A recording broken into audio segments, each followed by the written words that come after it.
Hello everyone, welcome to What If Issei Awakened After Losing Everything movie. Before we start, please go support BryanLozanoMendoza for writing that awesome fanfic. This is the translated version I made. There will be some mistaken character's gender, but of course Issei is a male. Issei, after the battle against Kokabiel, believed that all the problems were over, but it was not like that. Only a few days passed, and Issei discovers the infidelity of all his girls when he sees that they were leaving a hotel with some boys older than them. Then a few weeks passed in which Issei had trained with Tannon to not be so weak. When the day of the faction meeting for the peace treaty arrives, Issei enters the room, gaining everyone's attention, but more than anything an extremely beautiful girl. Prologue. The truth hurts. Of Issei. Well, my name is Issei. I study at Kuoh Academy. I am the pawn of Rias' Gremory high-class devil, the person I admired for her intelligence and beauty, and over time I fell madly in love with her so much that I did not mind sacrificing a part of me, more specifically, my hand. I sacrificed it to save her from her arranged engagement, made by her parents Zeodicus and Venelana Gremory and the Phoenix family, but everything was interrupted by a pawn in love with his mistress. I fought against Razor Phoenix. After a hard battle I managed to emerge victorious, cancelling the wedding. All my friends congratulated me, especially my beloved Rias. We all went home together, and everything went back to normal. Well, almost everything. Rias and the other girls were very attached to me. That made me very happy. Then I met my childhood friend again. Then we fought against Kokabiel, a savager of the fallen angels. The fight was brutal. We were not able to face him if it were not for the help of hacker Wukong, who defeated Kokabiel, and from that day on, nothing was the same since the girls started to distance themselves from me. I hardly saw them at home or at the academy, and when they did, they were a little cold. But one day I knew the reason for that behavior that the girls gave me. The time that Issei was in the academy was eternal in his opinion. He was missing for several days, and today he also wanted to do it, but something told him that something important would happen, and that's why he was there. But when classes finished as usual, he went home alone since Asia went to the club with the girls, leaving me alone as usual. But at least Kiba accompanied me to the bridge where I met Rainer, but on the way I noticed some familiar hair. For me it was the girls, but they were not alone. They were with other guys and they were holding hands. Rias, Akeno, Kaneko, Xenovia, and the one that surprised me the most was that Asia also. I only saw them enter a very expensive hotel. Obviously this was nothing to Rias. I just left there with a mixture of feelings, sad, upset, frustrated, but above all betrayed that they did not tell me the truth to my face, that I have to discover it myself. But it's over. I will no longer be the same as they knew. Vinpav Issei. Issei Drake, can you hear me? Issei asked his dragon friend who was sealed in his left arm. Drake. Of course I can hear you, buddy, replied the green jewel on Issei's arm, who was none other than Drake. Issei. I need to leave Kuoh for a while to train and clear my mind. I suppose you already know why that's not the case. Issei asked Drake, who answered affirmatively. Drake. Yes, about being a partner, but let me tell you that's how demons are. You can never trust them 100%. Drake responded with annoyance in his voice, as if he also knew what Issei was going through. Issei. Well, that's now clear to me. Do you know a place where I can train without anyone bothering me for a while? Issei asked Drake. Drake. I know a frenemy who owes me a favor for a long time, Drake said, sounding quite happy. Issei. Well, let's go now, he said, to go home and obviously leave a note for his friends. Underworld. A magic circle appeared on a rocky terrain that looked like mountains were everywhere, and from the circle Issei appeared, inspecting the entire area he was in, but suddenly he heard a great roar coming from the mountain. Drake. It seems that he has already smelled you in his territory, Drake spoke with a mocking tone in his voice. Issei. And exactly whose territory is Drake? Issei asked a little nervously. Drake. He's from Tannon, a dragon demon king, Drake said with annoyance at the last point. Issei. Dragon demon? Issei asked. Drake. That's right, to get lands in the underworld you have to be a demon or a reincarnated one, but being a dragon king makes it so they gave him the lands of the mountains so that the dragons that don't have a home can live in their territory, explained Drake, leaving Issei surprised, but suddenly a familiar voice is heard for Drake. Tannon. Who dares to enter my territory without my permission? Tannon exclaimed, annoyed with the intruder, or rather with Issei. Drake. How long? Tannon. Drake spoke from the Bosted Greer. Tannon. Wow, Drake, how long has life been? Tannon asked animatedly. Drake. Ha ha ha ha. Well, I'm not complaining, but I didn't come to talk about my life. I wanted you to train my carrier just this once, said Drake in a serious tone. Tannon. Okay, but I don't care if he dies, ha ha ha ha, said Tannon with grace in her voice to stand in front of Issei. Issei. Well, I'm counting on you, Issei said, bowing. Tannon. Well, let's begin, he said, throwing a fireball from his mouth. Meanwhile, in a hotel, Rias was hugging a boy who seemed to be her age, and they were both naked. Rias. That was amazing, Jenny said, Rias hugging her lover tighter. Jenny, same here, she said with a smile. Rias. Well, I have to go, but we'll see each other tomorrow, she said seductively, giving him a kiss. Jenny. Well, I'll see you tomorrow too. Rias and Jenny are leaving the hotel, and they met the others who were apparently also leaving, so the girls went to the Hayabu residence to see the brunette they loved so much. Akeno. Rias, I think we've distanced ourselves too much from Issei this last week, Akeno said, worried about her brown-haired girl. Rias. Yes, I think you're right, Akeno said, Rias, agreeing with her queen and best friend. Asia. What is Issei-san doing? Asia asked with doubt in her words. Kaneko spying on girls, she said expressionlessly. Lol, Kaneko. Hahaha, they found Kaneko's response funny, since it was true that Issei could be spying on some girl. Upon arriving at the Hayabu house, they noticed that there was no one there since Issei's parents went on a cruise thanks to Ria's brother, but they wondered where Issei was. It was already 11 p.m, and that worried them. Rias. Akeno checks the room, maybe he is asleep, Rias ordered his queen. Akeno, hi, Akeno said to go to Issei's room. Suddenly they heard a scream from Akeno coming from Issei's room, everyone got scared and went to see what was happening, and when they got to the room, they saw nothing, just the bed and the empty closet and the letter on the nightstand. Asia. Where are Issei-san's things? Asia asked worriedly. Rias. I don't know, but I left a note, she said, then opened the note and read the contents aloud. Paper. Well, if you're reading this, I want you to know that I'm going to be away for a couple of weeks to train. I don't want you to be looking for me. You guys have too many commitments to be behind me, so that's all. Ad Hayabu Issei. F. The girls calmed down a bit upon reading this, although they were annoyed that Issei didn't even say goodbye to them. Rias. Well, at least he saw that I was the weakest of my entourage and started training, Rias said, somewhat stressed with what was happening. Akeno. It still worries me a little that he could be with a woman and have sex with her, she said, annoyed at the thought. Rias. You're right, but if he does that, I swear Castro Daiho is annoying him. Sky. We can see Michael filing papers with a face of keep me or end my torture on many other things. Suddenly the door will open, showing Gabriel, the most beautiful and strongest woman in heaven, one step lower than Michael, who was the leader of heaven. Michael. What can I do for you, sister? Michael asked with a very characteristic smile of his. Gabriel. Brother, I want to go to the human world, he said, surprising Michael. Michael. Why do you want to go there? You know it's dangerous for our seraph to be alone in the territory of demons and fallen angels. Michael said seriously. Gabriel. I know, but I would like to see my father's creations up close. He said with a happy smile. Michael. Okay, sister, you will go in a few weeks since I will notify Surziches, so you can be there without any problem, he said with his smile again. Gabriel. Really, thanks, brother, he said happily, since his dream of going to the human world will finally come true in just a few weeks. A new beginning. Tannon territory. It's been a little over 2 weeks since Issei went to train with the Dragon King Tannon, and right now they were in a fight of their last training. We can see some mountains half destroyed by strong bursts of very powerful fire that a large purple dragon was throwing, and all these bursts were directed at Asia, a red flash what was moving at great speed, skillfully dodging, while a boost sound was heard in the background were heard from the arm of the subject who was fighting against the dragon. The dominance of the great purple dragon was clearly seen before the subject, who had red wings and a gauntlet of the same color. Although Issei landed good blows, they were almost ineffective for the dragon. Tannon. What's wrong, Brad? Is that all you have? The dragon asked with mockery in his voice to make the student raise all his power. Issei. You'll see now if I'm serious, he said with an annoyed voice. Come on, Drake, let's show this old man who's in charge here. Drake. Understood. Issei. Balance break.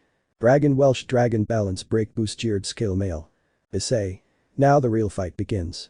Asia. Tannon shouts to launch herself again. Tannon. Ha, this boy has reached balance break in less than 3 weeks, he will undoubtedly be someone really powerful, he thought proudly as he got into battle stance. Issei quickly fired a dragon shot at Asia Tannon, which to his surprise, crushed it with his hand, but he didn't care, so Asia went to give him a strong blow to the stomach that didn't even tickle Tannon. The purple dragon hit him with his right hand, which Issei covered with both hands, but even so the blow was too strong for him, breaking his armor a little, but he had no rest since Tannon threw fireballs at him that he barely dodged, but unfortunately one hit him, breaking the armor like glass, and from there Issei came out with a little blood in his mouth, as well as other not serious wounds. Issei. Damn, I'm still too weak, he said, annoyed and frustrated. Tannon. Don't say that, you've improved enormously in a very short time. In fact, I'm impressed that you reached balance break so quickly. He said sincerely. Greg. He's right, Issei, you've improved enormously, in fact you could say you're a prodigy in battle. I speak with pride that its bearer is getting stronger. Issei. Thank you, I promise I'll try hard, he said happily. What? I'll put it in you, man, I didn't know you batted for that side, Issei, the mysterious voice said mockingly. Tannon Dragu the two dragons mocked. Issei. Ah, when not ruining a nice moment Azazel he said annoyed. Azazel hahaha it's good to see you again Issei he said happily. Issei. Well the feeling is not mutual Issei said seriously. Azazel. Yes, of course whatever you say, but I came to inform you of something important that concerns the three factions he said this time something strange about him. Issei. And what is it about? I asked somewhat intrigued. Azazel. In 2 weeks there will be a meeting of the three factions to discuss the events that occurred by the unfortunate Kokabiel, and if everything goes well, we will sign a peace treaty, Azazel spoke with his typical relaxed attitude again. Issei. And what do I have to do with all this? Issei asked with doubt. Azazel. We need the vote of the two celestial dragons, the Welsh dragon and the Vanishing dragon, if you want peace or war. I'm serious again. Issei. I understand I finish with that. Azazel. Also he said, drawing everyone's attention Gabriel will come to the meeting. Issei. Gabriel who is it?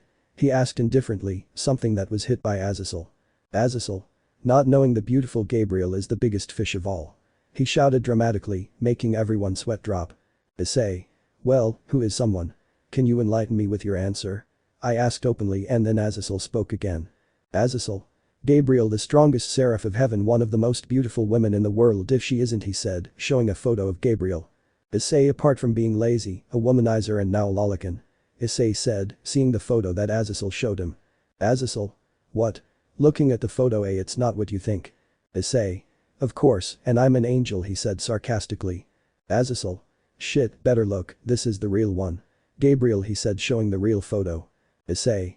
Well, she is attractive he said as if nothing had happened. Azazel. What do you mean? She's only attractive. She's a goddess in the entire word. Azazel shouted. Greg. Calm down Azazel, he no longer trusts women after what happened he said from the gauntlet gem. Azazel. Fine, but believe me when I tell you that day I will conquer her with my charms he said boasting of obviously something he didn't have and Issei, Drake and Tannon knew that. IDT. Hahaha lovely hahaha what a good joke hahaha. The three of them laughed very loudly giving Azazel a depressive aura. Azazel. Nobody takes me seriously he said in a corner making circles with his finger. Issei. Come on friend without grudges. He said forming a hug. Azazel. No hard feelings he said hugging Issei and then separating and saying okay, I'm leaving, see you he then disappeared in a magic circle. Tannon do you have it? He said looking at Issei. Issei of course he said showing Azazel's wallet. Greg. This boy fills me with pride he said referring to Issei. Issei. Drake my friend coming from you is an honor he said with a smile. Tannon hahaha I want to see Azazel's face when he realizes he said amused imagining the scene. Issei. By the time that happens I'll already be at the border he said mockingly. Tannon Drake. Hahaha. In the human world. Rias and her entourage searched for Issei for a week without rest, but after the second week they completely forgot about Issei and focused on their lovers, pampering them and becoming addicted to their bodies. Clearly all the boys were like saying it models, although something inside them told them that they were making a big mistake that they would regret later. Well we already know what will happen if you saw the previous story, but here Issei will be colder with the girls. Rias. Guys, in a few weeks there will be a faction meeting to talk about what happened with Kokabiel, and we will have to do the report Sona and I finished by receiving a settlement. Asia. And what's happening with Issei-san? He's been missing for many weeks and shows no signs of coming back soon. She said this a little discouraged. Akeno.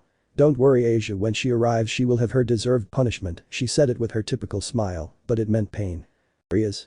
Okay, now let's talk about more important things she said animatedly, how are things going with your boyfriends? They all started talking about their boyfriends even with the nerve to be in front of Kiba and Gasper who had a sad look, knowing how Issei would feel when they told him. In the sky. Michael requested Gabriel's presence to discuss the matter they left pending a few weeks ago, and today was the day Gabriel had been eagerly awaiting for a very long time. Michael. Well Gabriel, your request has been approved by the demons, but the council said that you would have to be accompanied by someone who knows the city where you will be, and I was talking with Surziches about it, and we decided that Haidu Issei will be the one to show you the city and where you will live. Michael concluded, seeing the immense joy radiating from Gabriel. Gabriel. Thank you brother, but when will I go to the human world? Gabriel asked with excitement in his voice. Michael.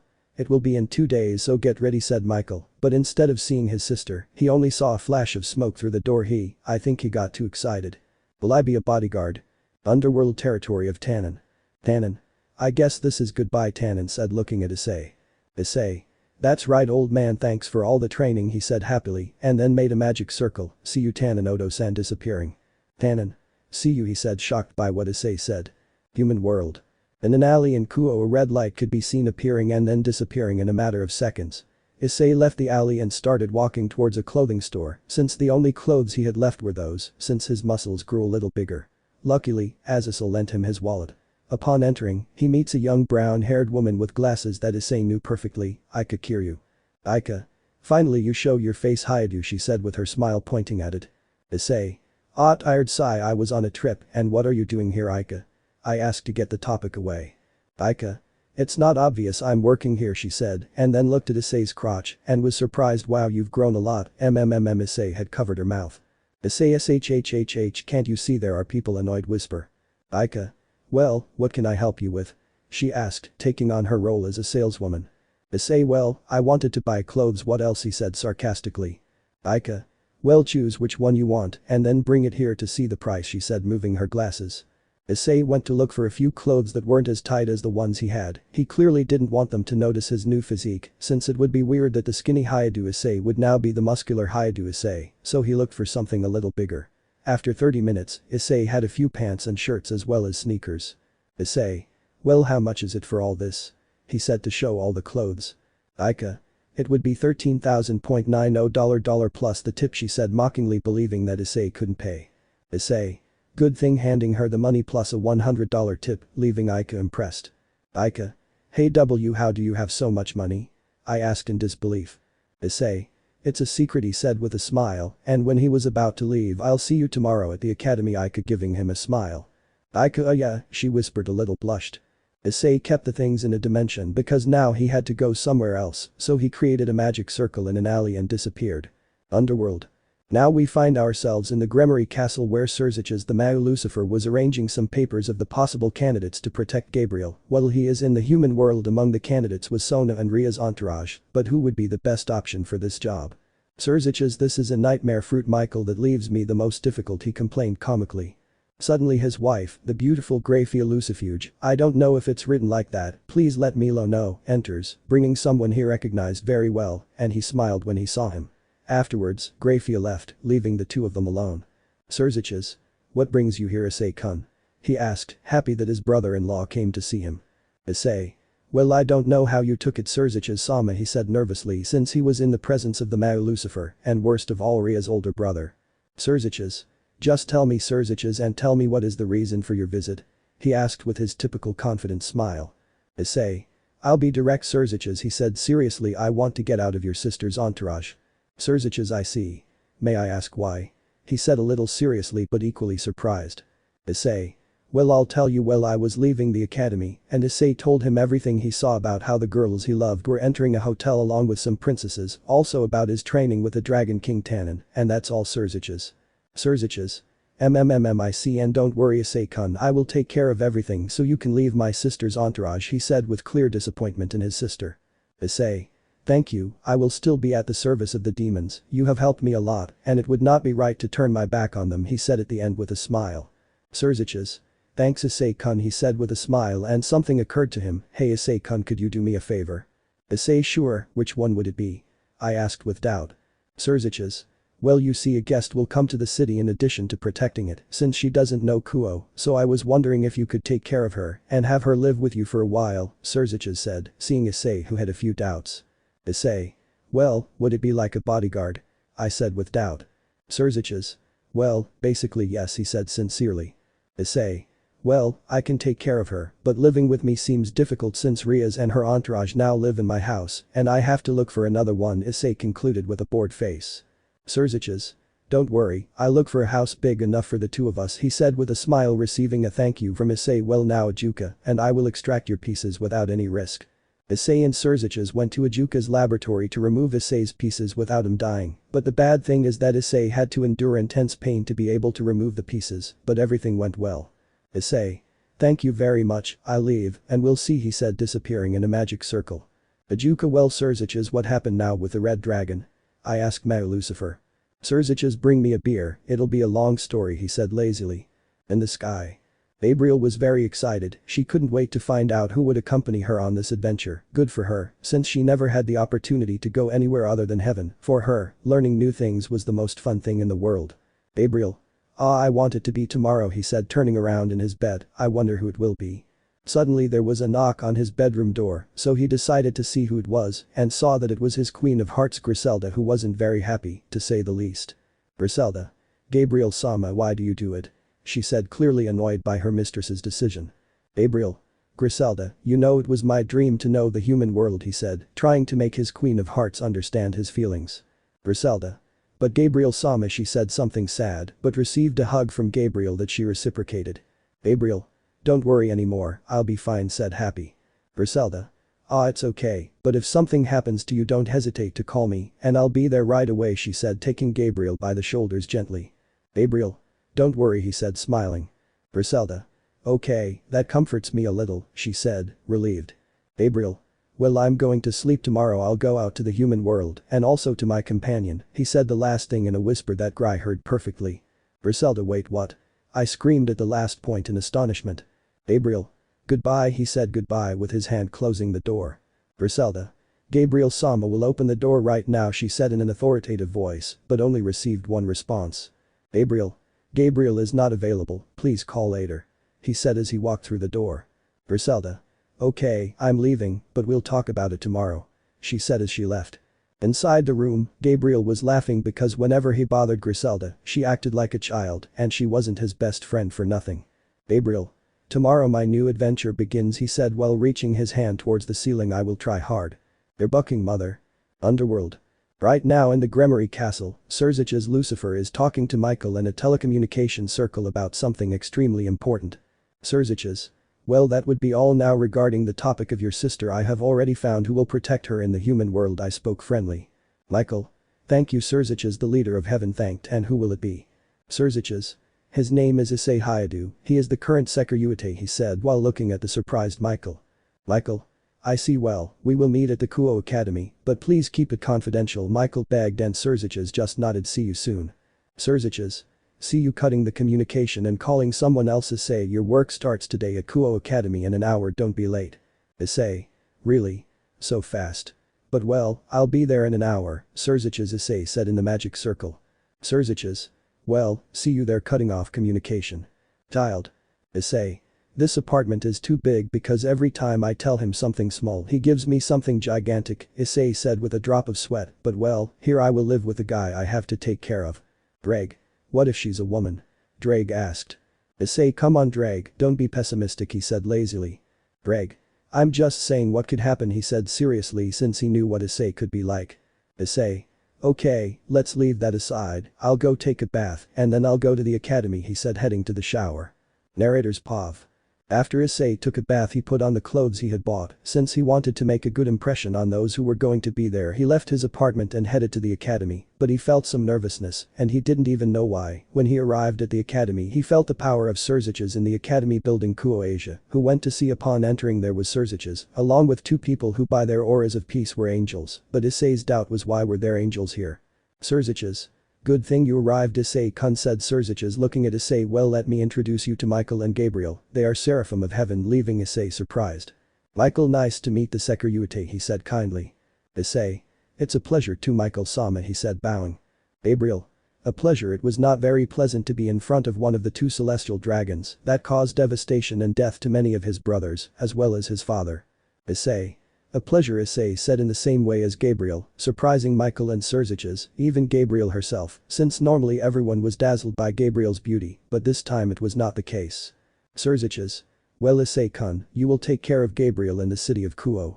I want you to teach him the customs of humans. He said, leaving Issei petrified. Issei, woman Suu bucking, mother. Why does the world hate me so much? I thought with frustration. Okay. Michael. Well, I say goodbye, see you Surzich's and Gabriel and Issei-kun, he said disappearing in a flash of light. Surzich's. Well, I'm leaving too. See you later. Disappearing in a magic circle, leaving our protagonists in an awkward silence for both of them until Gabriel spoke. Gabriel. Well, how about we go, Issei? I asked with some nervousness. Issei. What? Yeah, sure, he said to compensate for walking without taking Gabriel into account, which bothered him, puffing out his cheeks, but he followed him. When you leave the Gabriel Academy, you see everyone with stars in their eyes, asking about everything, and when I say everything, I mean everything. Gabriel. Issei what is that he pointed to a car, and that he pointed to a plane, and that he pointed to a television, and that Issei interrupted her. Issei shut up, you're driving me crazy. He said clearly annoyed. Gabriel. They just don't have patience with me, Gabriel said sadly. Issei. Well no, he said to continue walking, follow her and Gabriel to then arrive at a very luxurious hotel. Gabriel Sugoi, is this where we will live, Issei? He said with enthusiasm, something that Issei did not share. Issei yes, unfortunately he whispered the last thing, but Gabriel heard him and upset her. Well, tomorrow leaving the academy, I will show you the city. Gabriel. Academy?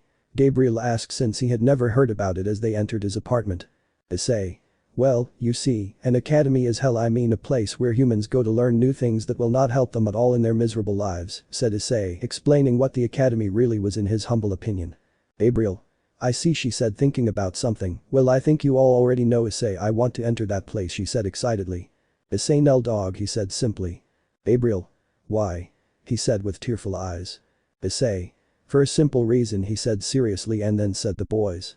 Gabriel huh? I didn't know how to answer that because the boys would be a problem. Issei. Imagine the angels and demons looking at you as if you were naked, then multiply that by 1 million to the 8th power, he said as he looked at Gabriel scared. Gabriel.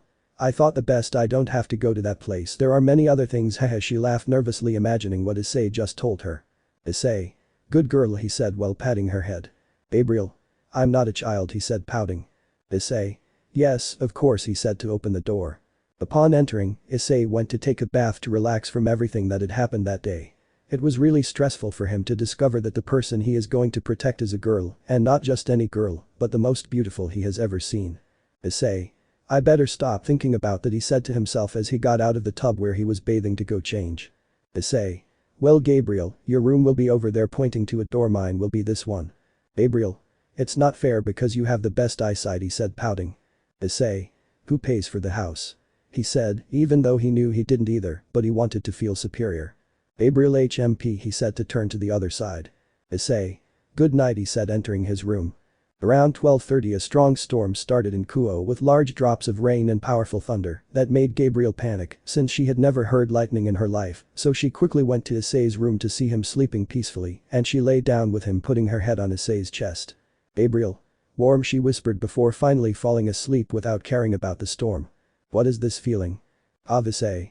Without a doubt, yesterday was the worst day of my life for 3 reasons. The first, I discovered that I have to protect a girl just when I try to get away from the female hex for obvious reasons. The second, they give me the most beautiful woman I have ever known in my entire life, and I think that if I were old Issei, I would be dying to see her naked while she is in the bathroom, and the worst of all is that I have to be with her 24 hours a day every week for 9 months, for 9 bucking months. This is karma for spying on keto girls throughout my adolescence, but of course now that I want to change girl, they give me a supreme waifu to contemplate, you know, universe buck you. Right now I'm waking up, but I feel a lump in my breast. I moved my right hand to see what it was, but I felt something very big and soft at the same time. I must admit that the sensation was very pleasant, but I feel like it's familiar, so I decided to squeeze it a little, until I heard an okay, I'm very scared right now. I slowly opened my eyes, wishing Michael wasn't what I think he is, but since the world hates me, of course, it is what I thought. I'm touching Gabriel's breast. How the hell did he get here? But I better not think about it, and I try to take my hand off her chest, but as if I was awake she grabs it and hugs it, putting it on her breast. Shit, that sensation is too much for me, but when I try to take it out, Gabriel distracts me with his cute and exciting moans. I don't know how he does it, but he puts me in a trance, so I gave up and waited for her to wake up. Din Issei. Little by little the sun's rays dazzled through the window, and unfortunately Gabriel received a look of displeasure on his beautiful face from Asia, since she was actually very comfortable on Issei's chest, although she felt like she was hugging something. So little by little, she opened her eyes and saw that she was hugging Issei's arm inside her breasts, so she quickly moved away from him and got out of bed. Gabriel. I better go before he wakes up, Gabriel whispered as he left the room, but what Gabriel didn't know is that Issei was only pretending to be asleep. Issei was leaving his room about 30 minutes after Gabriel, so that he wouldn't suspect that he was awake. Luckily for him, Gabriel didn't ask anything, so Issei made breakfast for the two of them. After eating, Issei told Gabriel that he would be leaving for the academy until 2 p.m, but she didn't take it very well, let's say. Gabriel. It's not fair, Issei, you leave me here bored for 6 hours, he said, pouting in a sign of complaint. Issei. "Ah, listen Gabriel, it will only be a few hours, you will see that time passes quickly," he said with a smile that made Gabriel blush slightly. Gabriel, okay, he said timidly looking away. Issei. "Okay, see you later," he said as he left his apartment, but Gabriel was thinking about something. Gabriel. What is this feeling in my chest? She thought, blushing, thinking about the smile Issei gave her. I better stop thinking about that. Suddenly she receives a call that was none other than her older brother, so she decided to answer. "Hello brother." "Michael." "Hello Gabriel, I have good news for you," he said with his usual cheerful tone. "Gabriel, really?" I screamed with stars in my eyes. "Michael." "Yes, and I know you're going to love it," he said with a little grace for his sister's childish behavior. "Gabriel, and what is a brother, tell me," she said excitedly. "Michael." "Well, it is." "Child." He was walking through the city towards Kuoh Academy, but luckily it was close, even closer than his old home. When he arrived, he was the center of attention and obviously no murmur was a good thing for him, but soon he cared and went to his classroom to end this atrocious day. The good thing for him was that he didn't feel the aura of the Gremory clan, bringing a smile to his face. That was a less good headache for now. Just when he was about to enter, someone appeared in front of him and it was Aika. "Hello Hayadu, I thought you were lying to me and that you weren't coming," she said, moving her glasses with her usual perverted smile. Issei. "Hello Aika, you should know me by now, I'm not lying," he said simply. Via look who's back, the perverted beast Kuoh. A familiar voice was heard for Issei that wasn't very pleasant to say the least.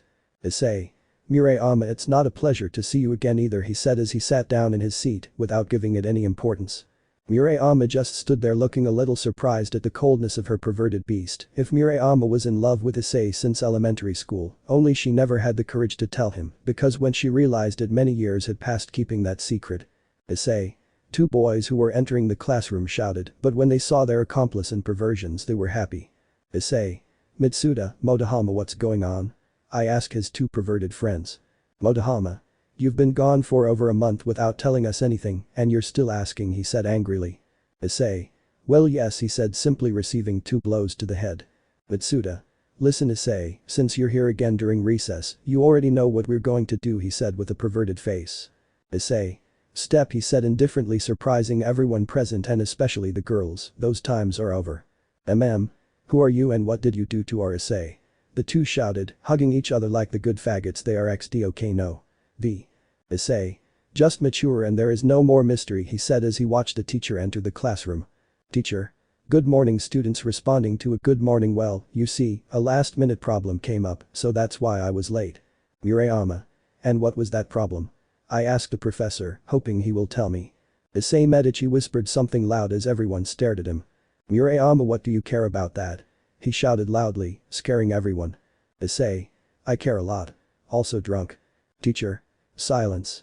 But they both kept shouting at each other. Silence. But the bitch kept going and going. VOK no silence. Issei. "You just want to gossip about the bald man's stupidity," he shouted, referring to the teacher. Teacher. "I had to do it. Calm down now, and well, the delay was because of a new student who will be with us this year." Issei. "Don't tell me, I thought it was next year," he mocked, making everyone in the classroom laugh and giving the teacher a vengeance for his anger. Teacher, buck everything. "You can come in," he said, annoyed that his students don't respect him. And that walks an extremely beautiful blonde, not only in face but also in body, surpassing by far the one Isamas of 3rd year with ease, and also she had a very kawaii smile, making most of the boys have a runny nose and also some girls cough Aika, Murayama cough, but others looked shamelessly, but everyone listened attentively to what the new waifu of the Kuoh Academy or even the whole world. Gabriel. "Nice to meet you, my name is Gabriel Sarafi, I am from Japan, but due to some problems I had to travel to the United States and I returned a few days ago. I hope we get along well," she said nervously because of the look she was receiving, especially from the boys, but then she turned to Issei with a face that said, "Keep me." Teacher. "Do you have any questions?" the teacher asked the students, who immediately raised their hands. Student 5. "How old is he?" Gabriel. "I am 18," he said with a smile, "and then multiply it by 2536.6, which will give you 3,836,199.6 years. I am still in the prime of life," he thought with a smile. The OY7. "Do you have a boyfriend?" I asked with lighting. Gabriel. "No, I've never had a boyfriend," he said sincerely. The OY10. "She would be my girlfriend," he said with blood coming out of his nose. Gabriel. No, it was quick and sharp. The OY10. Why? He asked crying. Gabriel. Why is my face here pointing at his face and you're looking here pointing at her breasts? Girl. Where are you currently living? She asked with a blush on her cheeks. Issei. I don't think he's that stupid to say he lives with me, right? He asked himself mentally. Gabriel. I live with Haidu Issei-kun, he said happily while everyone looked at Issei with a face of hatred. Issei. Keep me X2, I thought while hitting the Misa's head while crying comically, but someone got jealous, and that person was Murayama, who had a very annoyed face not because of Issei, but with Gabriel. The KXT plan. Only silence was all that could be heard in the classroom. Why? The most beautiful girl anyone had ever seen in their pathetic student lives had just said that she was living with the perverted beast Kuoh, but everyone came out of their trance and started screaming. Extra. It is impossible for the pervert to be living with a goddess, one of the girls shouted angrily, cough cough lesbian cough cough. M&M. Issei, you damn traitor of shit, why don't you die already? The two perverts shouted at the same time. Of course everything was a headache for Issei. Shut up, Issei said, looking at everyone with annoyance. Teacher. You may as well sit next to Murayama, he said to reduce a settlement. The hours passed and passed until finally the most glorious moment of every student, recess, while the bell rang, indicating that everyone began to leave except Issei, who was staring at the window with boredom since a certain person ruined his appetite, and that person is Gabriel. Gabriel. Issei. Let's eat, I'm hungry, he said while crying in an I'm style. Issei. Well, you go since I'm not hungry, he said, simply trying to sleep. Gabriel. You're mean, Issei, Daiko being a pout, making Issei sigh. Issei. Okay, let's go, he said resignedly as he stood up. I just want ramen. Gabriel. I want katsudon, he said laughing. The two began to go to the school cafeteria under the watchful jealous gaze of all the students. The oldest were men, and how could they not be if you go with a girl as beautiful as Gabriel as your companion? But there were two people who were not very happy, and they were Murayama and Aika, both of whom were very jealous of Gabriel for being with a boy they liked. Gabriel. This is awkward, Gabriel whispered, feeling everyone's eyes on them both. Issei. Get used to it, it will be like this every day, he said, downplaying it. Gabriel. Ah yes, he sighed tiredly, too many things had happened in a short time, and Gabriel's brain was hurting. Issei, and how did you get into the academy? He said as he started eating his ramen. Gabriel. You wouldn't believe me if I told you, he said while enjoying his favorite dish. Issei, just say it, he said with annoyance. Gabriel. Good, he replied as he stopped eating. Of course he had a little rice on his cheek from eating too quickly. Issei. Ah, you really are careless, he sighed as he touched Gabriel's cheek to clean it, making her blush and lower her head, cutie thought, because of how shy Gabriel was when she was embarrassed. Gabriel. Issei, she whispered, embarrassed.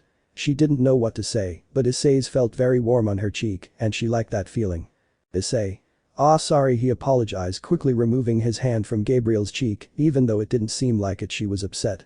But their scene was interrupted by some women who seemed to have an orgasm due to the presence of the school prince who is entering the cafeteria, and the aforementioned went without hesitation to see Issei. Issei in Serio, is that you? Asked the prince in surprise to see his friend again. Issei. I don't know, tell me, he spoke mockingly, making everyone sweat. Yes, it's definitely you, he laughed a little at Issei's attitude, but then he saw Gabriel giving him a smile. Nice to meet you, my name is Yudo Kiba. Gabriel. Nice to meet you, my name is Gabriel, I hope we become good friends, he said, giving her a smile. Issei. Well, what do you want, Kiba? Right now I'm a little busy, he said while taking a sip of his drink. Kiba. Oh, if I forgot, the president asked me to tell you something if you showed up. He said, something upset for his owner, since he also found out what they did to his friend and training partner. Issei, and that's, he asked without much interest. The truth is the issue with Rias was something that didn't concern him, but his head hurt thinking how annoying she will be in the future. Kiba. They told me to come to the club the day after tomorrow, since they will return from a mission that Surziches entrusted to them, he said with clear annoyance. It was more than obvious that they only went to sleep with their lovers. Issei. Good, Kiba, how's life going, buddy? He said, slapping the back of his neck. Kiba. I could do better, he said, something looking in one direction, and Issei noticed it. Gabriel. Problems in love? He asked where the two were looking and saw a beautiful black-haired girl with glasses that made her look even prettier. Issei. Yes, Kiba's waifu is Tsubaki from the student council, Issei said, making Kiba turn red. Kiba. Well, lately we haven't talked, I don't know why, but I feel like he's moving away from me for some reason, he replied sadly. Issei, the traction, the disappointment friend, he said, feeling the same pain as Kiba. Gabriel. We could help Kiba so he can be alone with Tsubaki and declare his love, she responded excitedly. It was the first time she would help two people form a relationship. Issei. Is it true that you say Kiba? I asked, seeing Kiba's face, which seemed not very convinced. Kiba. I don't know, what if he screwed up? He said, alarmed. Issei.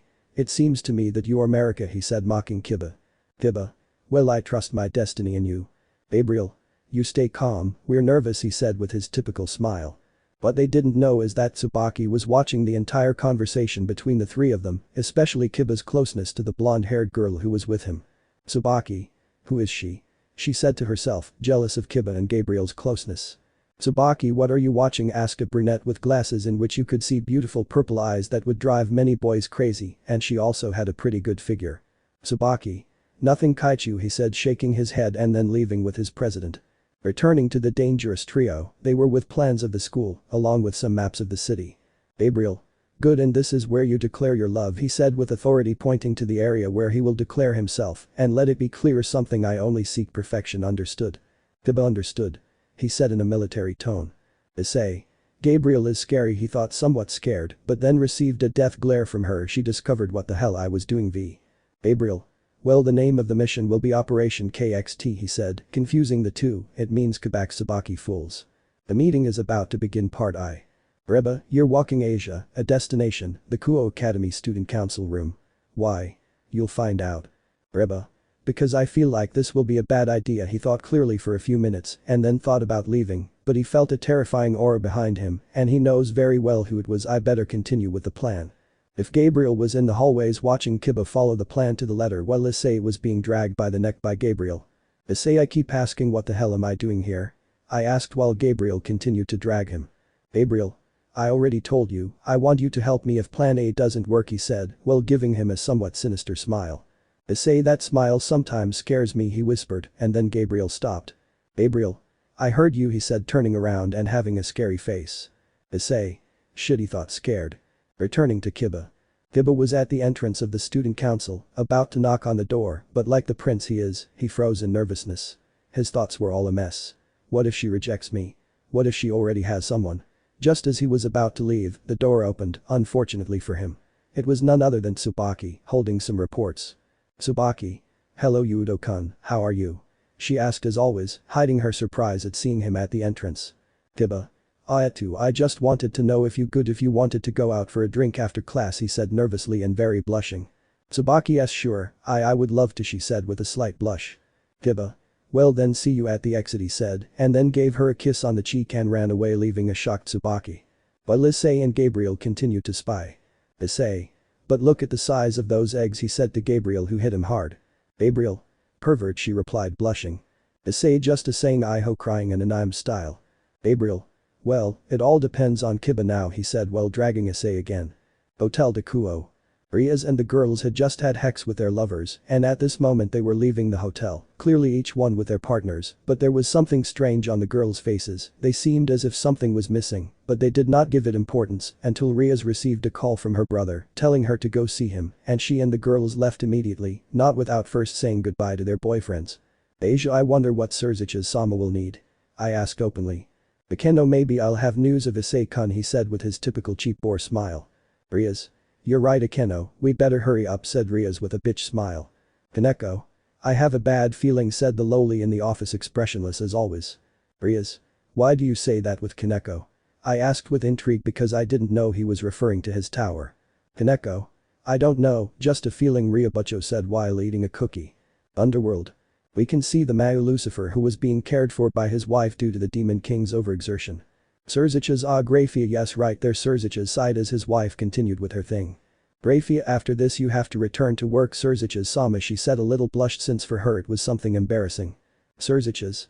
Yes, I know, but now continue with the massages please, he said, relaxing until the doors suddenly opened and Rias' entourage except Kiba and Gasper. Rias, why did you call me brother? Rias asked Surzich's directly. Surzich's. Well, I had to tell you that the faction meeting will be tomorrow at Kuoh Academy after classes, he said, seriously making Rias nervous. She didn't know why, but that look didn't give her anything good. Rias. I understand, she said, somewhat intimidated by her brother's gaze. Asia. Surzich's-sama averiguado algo sobre Issei-san. Preguti la ex manja con algo de esperanza. Surzich's. I only know that attending the faction meeting as well as the vanished dragon, he said seriously. Rias. The White Emperor Dragon. I wonder if he'd want to join my entourage so the demons wouldn't just have the red dragon, but also the white one on their side. You'd think with some malice. Surziches. Well, that was all. You can go. See you tomorrow, and Rias, I hope you don't regret the decisions you've made, he said, confusing Rias, who didn't give it importance, and they left. Back to Kuoh. Issei and Gabriel were returning to their apartment. While on the way they passed by talking about nonsense, and without the two realizing it, they were holding hands the whole way, earning the looks of everyone who murmured things like, "What a nice couple, I wish my boyfriend was like that," or "Damn lucky," confusing our protagonists, until they realized and separated their hands, blushing a lot. Issei. What's wrong with me? I thought I had already learned not to open up to another girl again. He thought, annoyed with himself. Gabriel, his hand is very warm. Wait, what am I thinking? What's wrong with me? Why did he act like that? This has never happened to me, Gabriel thought, until they both had the same thoughts. Issei. Gabriel. Am I falling in love with her? Him? They thought while they secretly looked at each other, although with a slight blush. The meeting begins. Part 2. Issei Spav. He wanted to concentrate on the meeting since it was of vital importance, and he wouldn't act like an idiot and ruin everything. He also wanted to see Rias Gremory's face when she saw that the Red Dragon Emperor would no longer be in her entourage. It would most likely be a very strong blow to her status in the supernatural world. There would surely be mockery from the high-class devils for having lost the security. Hahaha, just thinking about it makes me laugh, but hey, everything in its time. Darling. Michael was about to leave for the meeting, knowing that if everything went well, the three factions would finally be at peace after a war that had lasted millions of years, in which he saw great friends' brothers die in front of his eyes. He no longer wanted that, so he was willing to do everything in his power to sign the peace treaty, even if it meant giving his own life in exchange for the safety of his brothers. He would do it without hesitation. Gabriel. Brother Issei is already here waiting, said Gabriel through a magic circle where he could see his brother directly. Michael. I understand, I'll go right away, he said as he stood up from his desk. Gabriel. Are you sure you want to give him to Ascalon? It's not that I don't trust Issei-kun, it's just that I think giving a dragon-slaying sword to a dragon is a bit silly. He said without any hesitation in his words. Michael. That's why only he can keep that sword safe, he said, while cutting off communication with Gabriel. It seems that you will have a new owner after centuries. Ascalon. My time has come. Grigori. Azazel was as always investigating the sacred gear, but this one was particular since Issei stopped investigating the boss gear a little, and until now he had had great progress in his investigations to the point of being able to create an artificial sacred gear with some fragments of a dragon. I don't remember which one it was until he saw the time, and when he did he got serious. He knew the importance of this meeting, and above all the problem with Kokabiel made the fallen angels look like the enemies of the demons and angels. Azazel. Well, it's time to go, Volley, he said, looking at a corner. Volley. Wow, how did you discover me? He said with a liberating smile. Azazel. I can detect your avenging emo aura from miles away, he said with his typical smile. Volley HMP Bufo to stand next to Azazel. Let's go now. Azazel. Hi, he said as he began to disappear with Volley. Underworld. Surziches was reviewing the peace treaty. If everything went well, Azazel, Michael and him would sign it, although if this resulted in a confrontation, it meant an imminent faction war that this time would end with the death of the angels, fallen angels, and also obviously the demons, of course. No one would want that, but they had a solution: that the Security or the Hacker vote for peace, since having the two celestial dragons would guarantee peace by 200%. Surziches. I just hope everything goes well, he said, and then gave a long sigh from the stress he had. It is worth mentioning that if war were to break out, the demons would be the most likely to be destroyed due to the low number of pure-blooded demons, and that is why the system was created, to create reincarnated demons to increase the population, since they were basically becoming extinct due to the past wars that there were. Grafia. Surziches Sama, the meeting is about to begin, she said, with a typical serious tone of her appearing next to her husband. Surziches. Thank you, Grafia, he said as he started walking to the center of the room, creating a magic circle and then disappearing. Grafia, good luck, honey, she whispered as her serious face turned into one of concern. Kuoh Academy.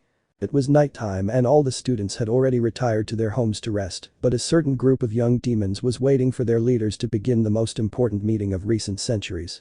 So Rias, do you have the reports that you will give to Surziches Sama? I asked, everything serious and calculating Sona Citri. Rias. Yes, I have the report of the battle with Kokabiel, as well as the participation of Hacker in the fight, and also what he talked about with Issei-kun. He said it would be like his childhood friend. Sona. Speaking of Hayadu-san, I haven't seen him around the academy in over a month. Did something happen? I asked curiously, although his appearance would never change. Rias. No, he just went to train after feeling humiliated by Hacker Yukil in the battle with Kokabiel, he said seriously. Sona was going to ask something else until they saw 3 magic circles appear and from them came Surziches the Demon King, Azazel leader of the fallen angels, along with an Alvino who took almost all of Rias I Teresa instantly and finally Michael with Gabriel, which left Saji and Kiba speechless by the extreme beauty that Gabriel was radiating, making Tsubaki and Sona jealous. Author Ryoki Virga, that is strange, and that I have seen everything XD, and if you wonder why Kiba, it is because Gabriel being in the human world has to hide as much as possible his attributes and his beauty, so he rejuvenates his body, making him look much younger, like about 17 years old, so the change was not much since at first glance without his change, he seems at most about 20 years old. Well, let's continue with the story. Surziches, how long Azazel, Michael and the beautiful Gabriel, he said, kissing the latter's hand until he heard a flash, but no one knew where it came from. Issei. He for an extortion, he said between the bushes. Clearly no one was listening to him while he saw the photo he took and inconveniently frowned. Gabriel, how long to Surziches, and she said somewhat uncomfortably. Azazel. And there is no hello for me, my dear Gabriel, he said as he approached to greet Gabriel. Gabriel. Do you want me to tell everyone how you fell? He said in a cold tone that even Surziches and Michael got nervous. Azazel. I give up, it's unattainable, he said in a corner, making circles with his finger. That made everyone laugh, even Sona, which surprised Rias a little, but then everyone entered the Kuoh Academy room where the meeting would end. Inside, hundreds of angels, fallen angels and demons were guarding the outside of the academy, which was also protected by a magical barrier. Who knows who the hell was putting it up at this point? It doesn't surprise me that it was Sona's entourage who only served for that V. Sona. Damn, I just realized I'm a secondary character in this shitty fic V. He drank Clorox and died V. Okay, no. Let's continue. Everyone inside was ready, only someone was missing, and that was none other than the Sekirute Hayadu-san Issei, who was already getting used to arriving late, although no one knew that the idiot did it to make himself look important. Gabriel. If he doesn't appear in the next 20 seconds, Castra thought, already tired of always having to wait for Issei, even taking so long, she wanted to go out and see the city. And miraculously a magic circle appeared in front of everyone which had the emblem of a red dragon, and the figure was known to the leaders of the factions and also to Gabriel, since he knew what Drag looked like since he fought against him for having killed one of the Seraphim and Vali, since the latter could feel the aura that the circle gave off when the light dissipated. They could see a brown-haired man with new clothes. He had blue tennis shoes with red lines along with black pants and a red shirt and a red sweater, in addition to wearing black gloves with cuts on the fingers.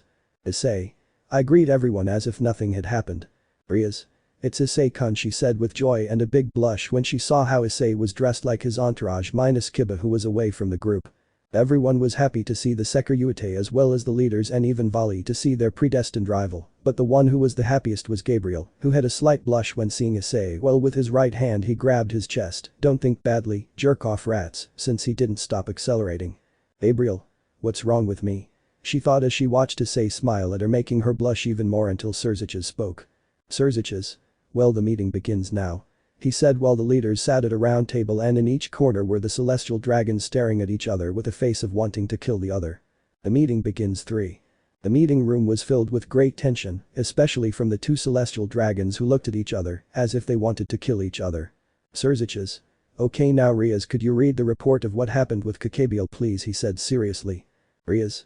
Yes, he said while reviewing the reports, cough cough. Just to highlight the most important thing in the report, my entourage decided to help the 2 exorcists Xenovia Quarta and Shidu Arena in their mission to recover or destroy the Excalibur, although we did not count on the one behind it all being a Kaffir of Grigory Kokabiel.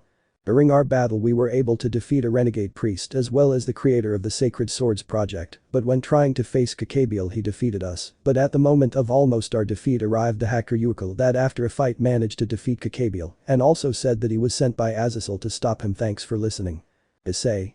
You're a bitch, you didn't even mention Sona in your report, he thought, annoyed. Surziches. Well, Azazel, what can you tell me about Kokabiel's attack on our territory? In addition to the attacks of the fallen on humans with sacred gear that have occurred throughout this month, you know very well that the demons would take it as a declaration of war. That is why I did not inform the demonic council. He said seriously, looking at Azazel, who seemed quite relaxed, although inside he was nervous. Azazel. Well, as for Kokabiel, he acted on his own free will behind my back, in addition to convincing a group of fallen angels to be his and promised them a high position in his future government, although now his government is to be frozen for all eternity. Haha, he said calmly and laughed at the last thing. Michael. Even though he's bad, I can't help but feel sorry for him. We used to be brothers, and I still believe it. He said sadly, just like Gabriel. Surziches, so you're saying you had nothing to do with Kokabiel's attack? He said seriously as he looked at Azazel. Azazel? I already said it, didn't I? I have no reason to enter into conflict, and the war would take away a lot of valuable time that I could use to continue studying my toys, he said, while everyone looked at them with a drop of sweat. Issei cough bucking lazy cough, he said coughing while some laughed. Azazel shut up Brad, he said annoyed since that was how everyone always called him. Surziches. And what do you say about the attacks on humans with sacred gear that have been happening lately, since 97% of all deaths were made by fallen angels, he said, while reading one of the reports he had in his hand. Azazel. As I said before, Kokabiel acted behind my back and took with him a large number of fallen to carry out his plans, and regarding Raynor, he said the last thing calling everyone's attention, especially Issei's if I remember correctly, I entrusted him with a mission of monitoring humans with sacred gear, however, after several months he was in command of Kokabiel, since he requested that he needed an agent for a mission. I clearly had no objection since it was normal for the cadres to need help, but shortly after they told me that she deserted and was killing humans with sacred gear, and shortly after that I received reports that she had attacked the Gremory heiress, as well as her death, but when Kokabiel arrived in Gregory, thanks to the contribution of the White Emperor Dragon, while pointing to Vali, who saw the meeting with little interest. Rias. Wow, so that White Emperor Dragon is not bad, I wonder what he will be like in bed, she thought while licking her lips. Surziches. What did Kokabiel Azazel tell you? Orogunti with intrigue looking at the reaction of the fallen angel Asia, saw him angry. Azazel. That wretch apparently in his multiple battles in the ancient war, stole something very valuable that belonged to a magician. The book is called Perform. According to the little I read of that book, there are very powerful control spells that even a Mayu would have a hard time getting out of it, and that bastard Kokabiel used it on many fallen angels in order to have information among them are Kalwarner, Don Hasik. Middle and of course Raynor. I finish speaking so that everyone will remain silent. Issei went blank after hearing Azazel and Sirio's words. She never wanted to kill him, and yet he killed her and she was innocent. All the images of Raynor came to mind the day they met, their first date, and the day she killed him, but what if she really loved him? Without a doubt that answer will stay in his mind forever. Surziches. What happened to that book? I ask seriously since that book could be a threat in the future. Azazel. I destroyed it myself since that book if it falls into the wrong hands would be a big problem, and the Chaos Brigade would be a big headache, he said this time seriously. Michael. I'm glad we have one less problem, but now moving on to some matters, I'd like to know exactly what's going to happen with the factions. He said seriously as he looked at everyone. Azazel. I don't know what they're all about because I believe that all of us here want peace between the three factions, no more bloodshed, simply because we have a different way of life than everyone else, he said seriously, receiving a settlement. Surziches. Yes, I prefer to live in peace with everyone besides having 3 times more paperwork than normal, he said crying in an I'm style. Michael. I understand your pain friend, he said appearing of the Demon King. Azazel. Not me, because I have a Hexy secretary who takes care of that, he said boasting as if he were superior. Michael. Penimu? He thought nostalgically as he remembered his friend. Issei. That secretary will never listen to you anyway, Issei mocked, taking out a vein in Azazel's face. Surziches. Cough, I think we've strayed from the main topic, he said gaining everyone's attention. Michael. That's true, but what guarantees us is that this peace treaty will be what unites the 3 factions? He said, looking at the 2 leaders of their respective factions. Surziches. That is. Why we have the 2 celestial dragons here present to guarantee it, since the Hakuryukul is an ally of the fallen angels faction, and the Sekiryute is an ally of the demons, as well as being friends with 2 angels, so Sekiryute and Hakuryukul, do you want peace or war? He said seriously looking at both of them who seemed to be thinking. Issei. To be honest, peace is what I always wanted since seeing my friends die in front of me is something I never want to see in my life, he said seriously looking at everyone who was paying attention to what he said, so that is my decision, I choose peace, and what do you say Hakuryukul, or do you prefer me to call you Vali?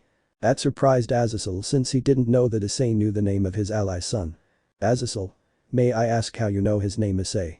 He said looking at Issei who sighed. Issei, he paid us a visit to the academy, he said, as if it were nothing. Azazel. Vali, I said the name of the aforementioned so that he would speak. Vali. It was just a nice chat, he said as if nothing had happened, clearly lying. Azazel. We'll talk about it later, now answer, spawn of the demon, he said annoyed. Vali. Okay, but don't get angry, he said bored, I'm only interested in fighting against strong guys, I don't care if it's peace or war. That upset Surziches and Michael a little. Rias Akeno. She's so hexy, both bitches thought no, that would be an insult to prostitutes, or rather sluts. I read this in the comments XD. Ollie. But I think that in peace my rival could train more and improve for our final duel, so I choose peace, he said with a challenging smile that was directed at Issei, who also did the same. Surziches. Very well then, let's sign the degree of, but before the time could end he stopped. Issei. Time stopped. I asked while looking towards the window, watching how the angels and fallen demons were static. Surziches, I think it's your other bishop, Rias Digil, seeing his sister. Issei. What other bishop? I asked him, surprised since he had never seen another member of Rias' entourage. Rias. If this is Gasper's power, he is half vampire, but how can we keep moving? I asked, waiting for an answer. Issei. Well, I think that's obvious, me and the hacker Wukong for the dragons that we have sealed, Kiba and Xenovia for their sacred swords and the leaders for their power, and you for touching your horse's shoulder, he said, without looking at Rias, who got a little annoyed. Gabriel, and what about me? She asked, somewhat annoyed that Issei didn't mention her. Issei. It is obvious that being a seraph your power is equal or even greater than that of Michael Sama, he said, while giving her a smile that made her blush a little. Rias. This bitch wants to steal my Issei, she thought, annoyed, seeing Gabriel's blush. Surziches, Rias, go get your bishop, he said seriously. Rias. If it's my family and I'll go for it, she said with determination. Surziches, take Issei with you in case things get rough. Digi, as he saw Issei frowned, I'll leave it to you, Issei. Issei. You owe me one, he said while approaching Rias with some annoyance. Surziches. Well, this magic circle will take you as close to the place as possible, good luck, he said, while both were disappearing. Azazel. And so, do you want to have fun with them or not? He said with a smile as he looked out the window. Bali, you already roared, he said while breaking the window and spreading his wings, killing some magicians who were on the way. Let's go, Alvian. Bali. Well, I hope you give me some entertainment, he said while he went to the magicians and killed one after another. But Issei and the slut. Both had appeared at the front of the building, finding some magicians, which for Issei was not a problem since he killed them with a simple dragon shot, thus opening a path until reaching the main hall. Gasper was trapped in a magic circle that prevented him from moving, just like Kaneko, but she was unconscious. Gasper. But you, he thought with some tears. Rias. Gasper. Kaneko. Calm down, we'll get them out of there in a moment, she shouted while expelling a bit of her aura. Maga. Ha ha ha, you will never defeat us, said one of the mages, while creating a magic circle from which purple rays came out. Issei. You are the dead one, he said behind the magician, who did not have time to react since Issei amputated his head, which all fell to the ground, while his body fell lifeless to the sky. I do not fool around, understood? Well, with the leaders. Azazel. Who created this attack and how did he know we were here? This was extremely confidential. Azazel said, but suddenly a great explosion was seen in the window, where a dark-haired woman with great attributes was standing, who looked at them with arrogance. I can answer that, Azazel said the female figure as she approached. Azazel. Catherine Leviathan, so you were the one who started this attack, he said looking at the brunette, who smiled even more. Catherine. Indeed, it was me. Since the demon king and god are dead, I saw the need to reform this world, she said while looking at everyone, until she heard a laugh. What are you laughing at, Azazel? I don't think I said anything funny. Azazel. Ha ha ha ha, those words about reforming the world sound like a cliché of every movie villain before he dies, he said amusedly while releasing his aura. Catherine, don't make fun of me, Azazel, she said, also releasing her aura. Azazel. Surziches. Michael, if you excuse me, I'm going to fight, he said as Asia walked a little ahead. Surziches. Are you sure about this? There is still time to repent. He said, looking at the woman who did not pay attention to him. Catherine. Surziches, just because you are the demon king doesn't mean you are the best of all, she said seriously looking at Surziches, who sighs in disappointment. Surziches, that's a shame, he said to surround everyone in a magic circle. While Azazel and Catherine ascended to the sky with their auras emanating from their bodies with a clear killer instinct on both of their parts. Azazel. You are the descendant of the Leviathan, the demon of the apocalypse. You are worthy of facing me. Are you ready for your Armageddon? He said with an arrogant smile. Catherine. You're nothing more than a bird that I'm going to kill, she said, making all the magicians around her disintegrate. While with Issei and Rias. Issei was killing another magician while the others remained on the defensive since they saw that if they didn't take care of themselves, it would be their end. Gasper, but you please hold me, I don't want to cause you problems anymore, he said crying, I am weak and I am useless, please hold me. Issei. And what would that be for? If we do it, someone else will suffer your curse. Do you want someone else to suffer like you? He asked quite seriously since in Gasper Issei could see himself as someone weak who was useless in the past, but unlike him, Gasper would have help. Gasper, no, I don't want anyone else to suffer this, I don't want anyone else to have to go through the same thing. I screamed through tears. Issei. Then fight for yourself and your loved ones, he said, summoning a sword with which he cut his hand and threw some of his blood to Gasper. Show me your courage, Gasper. Gasper, seeing how Issei motivated him, licked the blood without hesitation, and when he did, his body turned into many bats which began to kill the remaining magicians who could not do anything. But Surziches. I don't think my barrier can withstand so many magic shots, he said, watching as his barrier slowly gave way. Michael. There's a little bit left. Gabriel is seeing how to break this barrier, he said, seeing his sister with a magic circle in her hands. Kiba, we will buy time, he said while Xenovia was at the side. Surziches, are you sure?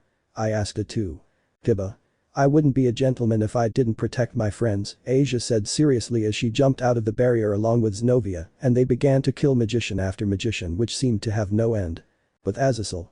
Spears of light could be seen going towards a person. Catherine was in the sights, but she easily repelled the attack. Catherine.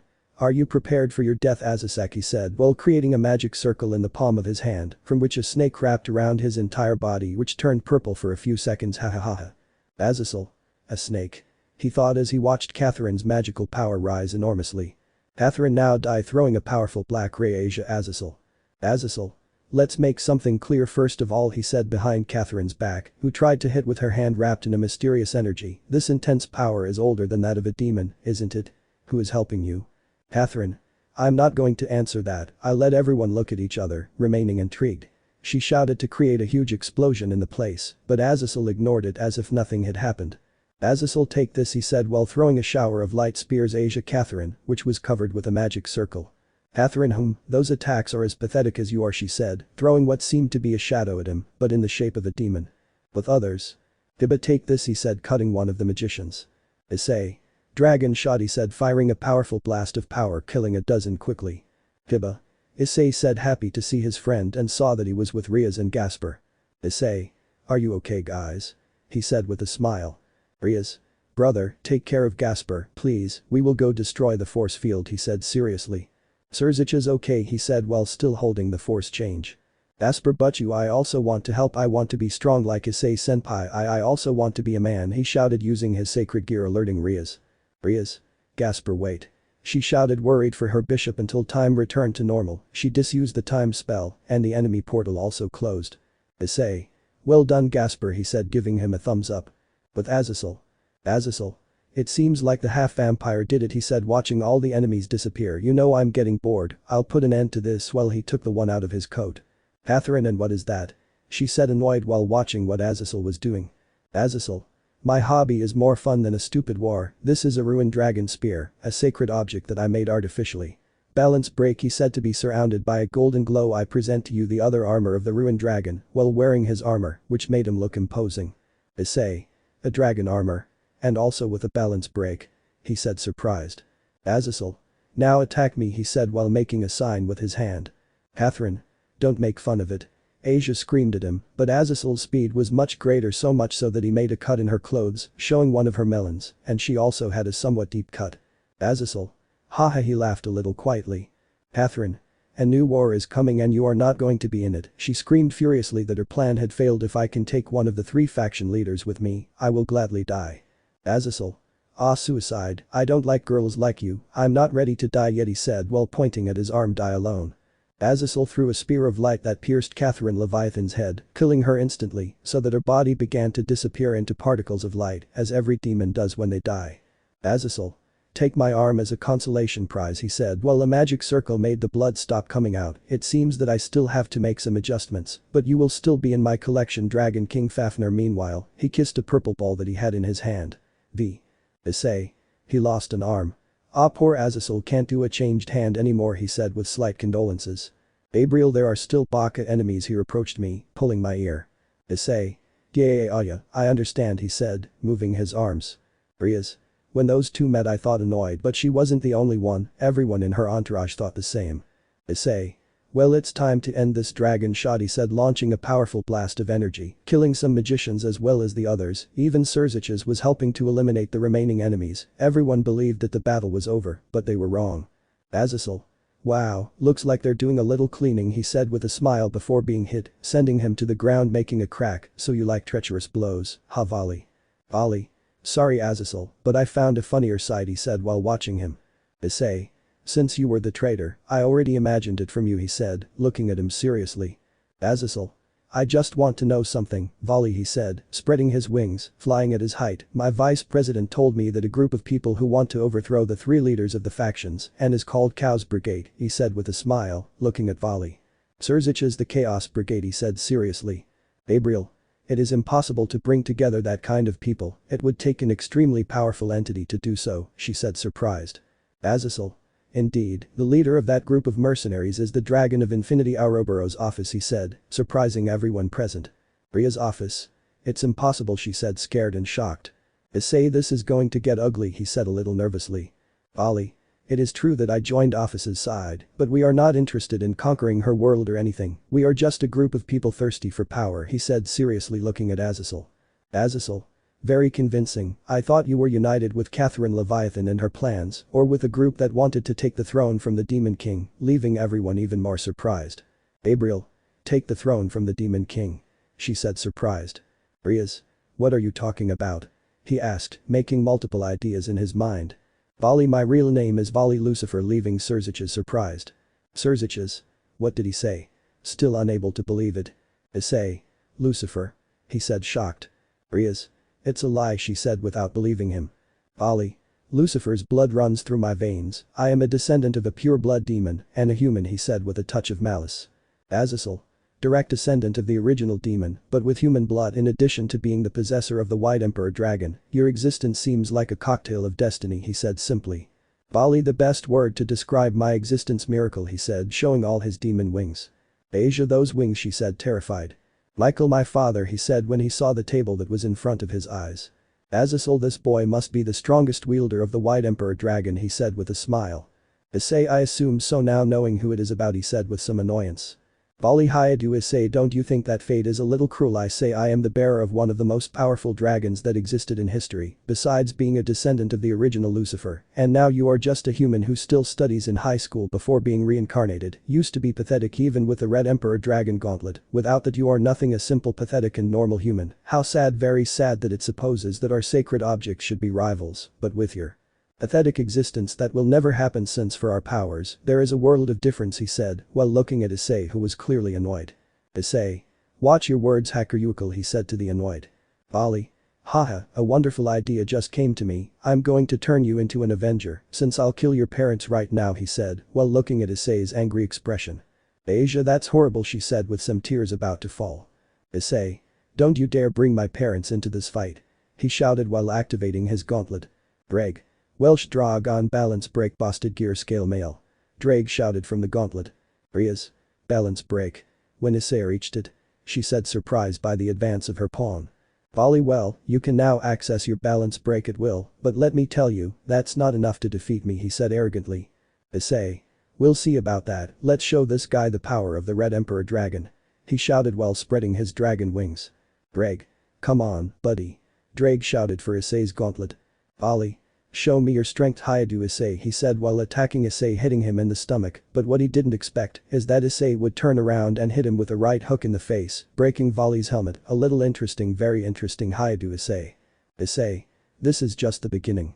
I shout to rush so Volley Ascalon. Albion.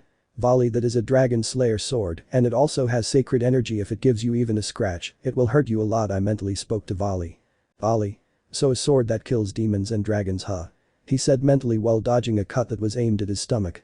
Issei. Shit, I barely know the basics of sword fighting. If only I had paid a little more attention to Kiba when he was training, things would have been completely different. He thought, annoyed, seeing how Volley dodged his attacks with great ease. Samples with the leaders. Everyone was watching the immense fight between the bearers of the 2 celestial dragons, and with each passing second, their power was increasing to the point that it was very dangerous to approach the fight. Gabriel. Issei, she thought worriedly, seeing the fight he was having. Rias. Let me go, brother, I have to go help Issei, she said, trying to get out of Surzic's grip, who wouldn't let go of her. Surzic's. If you get even a little closer you would disintegrate with both of their auras colliding. I understand, he said seriously looking at Rias, and she just nodded and looked back at the fight. Rias, Issei said while watching the fight. Issei, Volley, they both shouted, colliding their fists with the helmets of the armor, breaking them, seeing their faces which were smiling, it seemed as if they were having fun. Volley. You have impressed me Hayadu Issei, in just a few weeks you have achieved a great level of power, however it is not enough to defeat me he said, while re-equipping his helmet ready for the second round. Issei of course he said also re-equipping his helmet I'm ready. While launching himself towards his opponent. Break bossed. Issei's power increased, giving Volley a strong kick, causing him to spit out some blood, but he wasn't going to sit idly by, so he grabbed Issei's head and slammed it against his knee, causing Issei to vomit a lot of blood. Albion dividing. Volley divided Issei's power in half and gave Issei a powerful kick which crashed into the ground, creating a very large crater from which he emerged with clear difficulty. Volley. What's wrong, are you tired already? He asked with clear mockery. Issei. Ha he just laughed as he stood up of course I'm not tired yet of breaking your face. Issei went at high speed to Volley who was going to cover himself from the attack, but what he didn't expect was that. Drag. Transfer. All the power that Issei had gathered he transferred to Volley giving an overload to his White Emperor Dragon wings, but that did not end there since Issei transferred power to Ascalon, with which he gave him a strong blow to the chest, destroying his armor to pieces. Issei. It's over Volley he said looking at his rival who just smiled at him. Volley. Haha you managed to break my armor well, I expected nothing less from my rival he said, having his armor back again, leaving everyone surprised. Rias he's a monster she said surprised by Alvino's enormous power. Issei. Damn annoyed whisper. Drag. You have to hit him with a blow that kills him, we will finish him off Drag said in Issei's thoughts. Issei.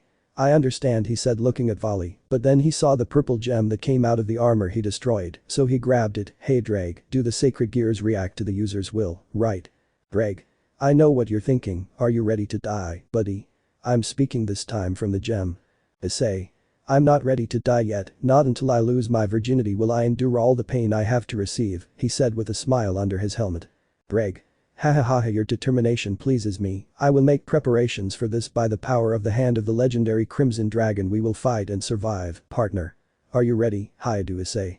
The green gem exclaimed, illuminating the entire place. Volley. What stupid thing are you doing now? He asked somewhat intrigued. Issei. White Emperor Dragon Volley look how I'm going to steal your power. He screamed while trying to assimilate the gem of the vanished dragon it hurts a lot it hurts almost as much as that spear of light that pierced me. He screamed while touching his hand that began to shine like a rainbow. Volley. Do you want to unite my power with yours? He asked mockingly since he knew that was impossible. Issei. Kiba achieved the impossible, they managed to form a demonic holy sword, then I plan to use your powers of dividing and absorbing to assimilate them into my sacred gear. I screamed loudly since the pain I was feeling was too much. Albion.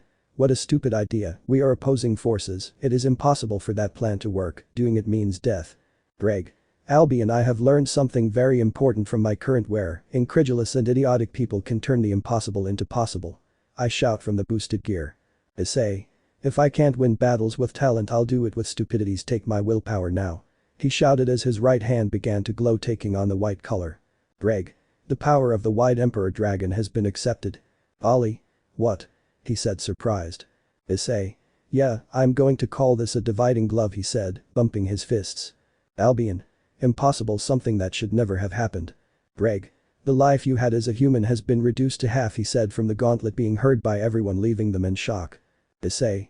It's a reasonable price he said while getting into a fighting stance Volley, it's time to end this. Volley hahaha looks like I'll have to go with you in Syrio Asia said flying in the sky stretching out her hand. Albion. Half dimension. Rias.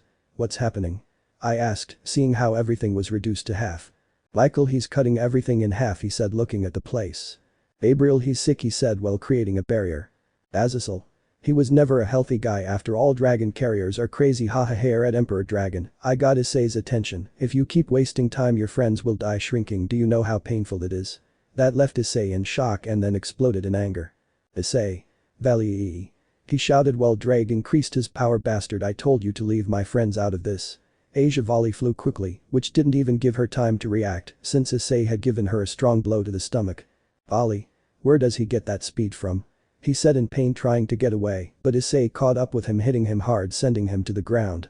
This is amazing, very amazing, I'm getting the urge for you to be the first to see my juggernaut drive. Albion think about it better Volley, that transformation is too much for your body yet Albion said, even though he was ignored by Volley. I who is about to wake up. I am the heavenly dragon who has stolen the principles of God supremacy. I envy infinity and pursue the dream. But before the Juggernaut Drive chant was completed, someone broke the barrier protecting the academy from human eyes. "Ollie. What are you doing here, Bickle?" he asked calmly looking at his partner. "Bickle. You took too long so they sent me to take you, since the fight with the Nordics is about to begin," he said with a smile. "Ollie.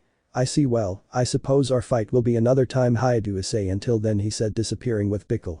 "Issei. It's over," he said while the armor disappeared. He fell exhausted, but he didn't feel the ground since someone grabbed him. Gabriel. After whispering that name everything went black as a sign that she had fainted. "Gabriel. Everything is fine now, my Issei," he said with a smile and a slight blush. Hellish training. At Kuoh Academy.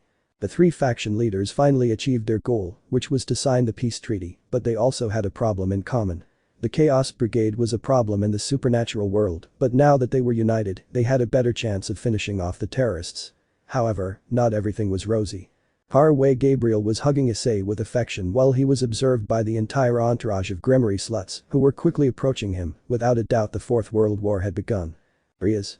Gabriel-san can stay away from my fiancé a little," she said, clearly jealous. "Gabriel, promise?" I asked, surprised. "Rias. Yes, it's Haidu Issei, he's my fiancé, so please stay away from him," she clearly had poison in her voice. "Gabriel. I'm sorry but I can't do that," he said seriously as he stood up, leaving Issei on the ground gently. "Akendo ara Gabriel-sama is upset," she said with her usual fake smile. "Rias, Haidu Issei is not only my fiancé, but also my pawn, Gabriel-san, so I ask you not to get involved in demon affairs," she said seriously. It's enough that she is so close to her brown-haired girl. "Gabriel. Pawn," she said amusedly. "Better check carefully, Gremory-san." "Rias. What?" I asked, seeing Issei trying to feel his evil pieces, but my pieces are not there. What the hell did he do to my cute pawn? Beginning to release his demonic aura. "Gabriel. Don't forget who I am, Gremory-san," he said, increasing his aura 8 times greater than Rias, scaring her and alerting the Mayu. "Besides, I didn't do anything to him when I met him, he was no longer a demon." "Rias. It's impossible, I reincarnated him as a demon when the fallen angel killed him," I spoke angrily while thinking about what had happened. "Gabriel. Well, it doesn't belong to you anymore so you can't take it." I speak with a sour face. I rarely see Gabriel upset, and by rare I mean it's the first time. "Akeno. Ara Gabriel-sama doesn't think this is very extreme," she said, smiling falsely since inside she was dying of jealousy. "Rias. Akeno is right, and even though he's not a demon, he's still my fiancé." Rias was interrupted by her brother. "Surziches. You are wrong, Rias. Haidu Issei is no longer a member of the Gremory clan, and he is no longer your fiancé," he said seriously, which surprised Rias and her entourage. "Rias. What?" she asked, upset by the idea of not having Issei in her nobility anymore. Why didn't you tell him anything?" "Surziches. Rias has to answer that question, Issei," he said while looking at his sister with some anger. "Rias. Okay, I'll ask him when he wakes up." "Michael. Well, I'm leaving, see you Azazel, Surziches and Chicho's Gremory," he said with a smile as he left in a magic circle. "Gabriel. I'm leaving too, see you," he said, taking Issei and disappearing in a somewhat strange magic circle. Issei dream. Issei. Where am I? He wondered while seeing the immense darkness everywhere without anyone. What is this place? Could you go out with me? A very familiar voice was heard for Issei, who turned around and was in shock. "My name is Yuma Mono." Issei only took a few steps back trying to get away, but the Yuma appeared behind him, hugging him with her fallen angel wings as well as her older appearance. "Rainer. You missed me, my dear Issei," she said, smiling at him affectionately. "Issei Rainer," he whispered, still surprised by the appearance of his former love. "Rainer. We are finally together, my dear Issei," she said, looking into his eyes. Suddenly Issei wakes up agitated, his breathing was so labored that he could swear he wasn't breathing. "Issei. Why now?" he said with a distressed tone as a tear began to fall from his cheek. Rainer. After calming down, he saw he was in bed in the apartment he was renting, but he wondered, how did he get there? Until he remembered the last things that had happened at the meeting. "Issei. I think it's better to rest a little more," he said to himself as he lay down until he felt someone hug him from the side, so he turned around and saw Gabriel, who was smiling. "Gabriel. Issei," she said on her feet while hugging him tighter, making Issei blush. Gabriel's dream. "I was in a field of flowers where I spent most of my life, the Garden of Eden, a place where only pure of heart can enter, but I am always alone. My brother told me that the person who is with me would be the most important person in my life, but more than 130,000 years have passed and no one has been able to come." "Hello, Gabriel." The voice of someone Gabriel knew perfectly was heard. "Gabriel. Issei." She said, shocked that he was with her in that place. How did you get in here?" But he was alone and saw how Issei sat next to him. "Issei. I have no idea but I don't regret it, this place looks beautiful he said contemplating the landscape in front of him. Gabriel. I see he whispered while smiling I found you while putting his head on her shoulder. Hours later. It was already 12 p.m. luckily it was Saturday and there was no academy which Issei was grateful for since the fight against Volley left him exhausted and also to assume that now he will only live with luck until he is 50 years old for having assimilated Volley's power to his own. But at this moment Issei was watching movies while Gabriel continued sleeping. This was already normal for Issei. He discovered that Gabriel loved to sleep if there was nothing important to do, but if he was woken up even great. Brad and Office would not survive the destruction that Gabriel's tantrum would cause. Gabriel. Yawning while rubbing his eye as a sign that he had just gotten up until he saw Issei and ran, pouncing on him, knocking him down on the couch, putting his face on Issei's chest idiot, you scared me. I thought something had happened to you in that fight he said while Issei felt his chest begin to moisten. Issei. I'm sorry Gabriel he said a little sad to see his friend crying because of him. Gabriel. Issei he said as he looked up and when he did, both were hypnotized by each other's gaze and without realizing it, both were slowly getting closer to the point where their lips were just millimeters away from touching, but suddenly a magic circle appeared in the room, causing the two to separate out of embarrassment. Issei Gabriel. What was I about to do? They both thought at the same time with a big blush on both of their faces. Suddenly Gremory appears in the room with her typical maid outfit and her serious face. Grafia. Good morning Issei-sama, I'm sorry for the interruption, but something has come up and Surzich's-sama requires your presence in the underworld she said, seeing the two who were still somewhat blushing. Issei. I understand but I don't know how to go to the underworld since I'm not a demon he said looking at Grafia who was approaching. Grafia there is a train that will take you to the underworld so don't worry she said giving him what looked like 2 tickets. Issei. 2. I asked confused. Grafia the other one is for Gabriel-sama she said looking at Gabriel who was surprised. Gabriel who said pointing to himself. Grafia. If that's all I'm leaving, see you Issei-sama Gabriel-sama said missing. Issei. Well, let's go, shall we? Gabriel. He said somewhat nervously. Gabriel. Why yes she answered nervously as she went to her room to change since she was in pajamas. Issei. What's wrong with me and her? He whispered as he sat on the couch while thinking about something else. Rainer. What Issei didn't know is that Gabriel heard him due to his good angel hearing and also that the door wasn't closed. Gabriel. Who is Rainer? He said with some annoyance without her noticing. Hours later. Issei. Well, everything was going well, we went to a train that would take us to the underworld, up to there everything was fine, but why the hell did I have to cross paths with the Gremory clan? He thought while he saw Asia, a Kaneko distracted version, Xenovia and of course Rias, in addition to seeing Gasper and Kiba who greeted him. Rias. Issei we need to talk. She said with authority as she approached the named. Issei. I don't care, whatever you want to tell me would be awesome he said coldly as he sat next to Gabriel, who was playing Candy Crush on her cell phone, she looks like a girl. Rias Hayadu Issei don't you dare ignore me. She said angrily. Issei. What? Sorry, did you say something? I asked as if I hadn't heard her. Azazel. Haha that brat doesn't change he said appearing in the wagon. Issei. Azazel, soulmate he said, hugging the aforementioned. Azazel he said confused. Issei. What's wrong, I can't hug my friend. He said as his hand moved to Azazel's pocket, placing his wallet that he had grabbed earlier, but noticed he had another one, so he exchanged it. Well, leaving that aside, what are you doing here, old man? Azazel I come to train Surzich's sister's entourage as a special favor he said simply. Issei I see he said sitting back down next to Gabriel. Azazel. A pleasure to see you again, beautiful Gabriel he said with a bouquet of red flowers that who knows where he got it from. Gabriel. Azazel I named the aforementioned burning the bouquet without taking his eyes off his phone. Issei. Is he really an angel? I thought as I watched Azazel go to a corner crying with a depressive aura.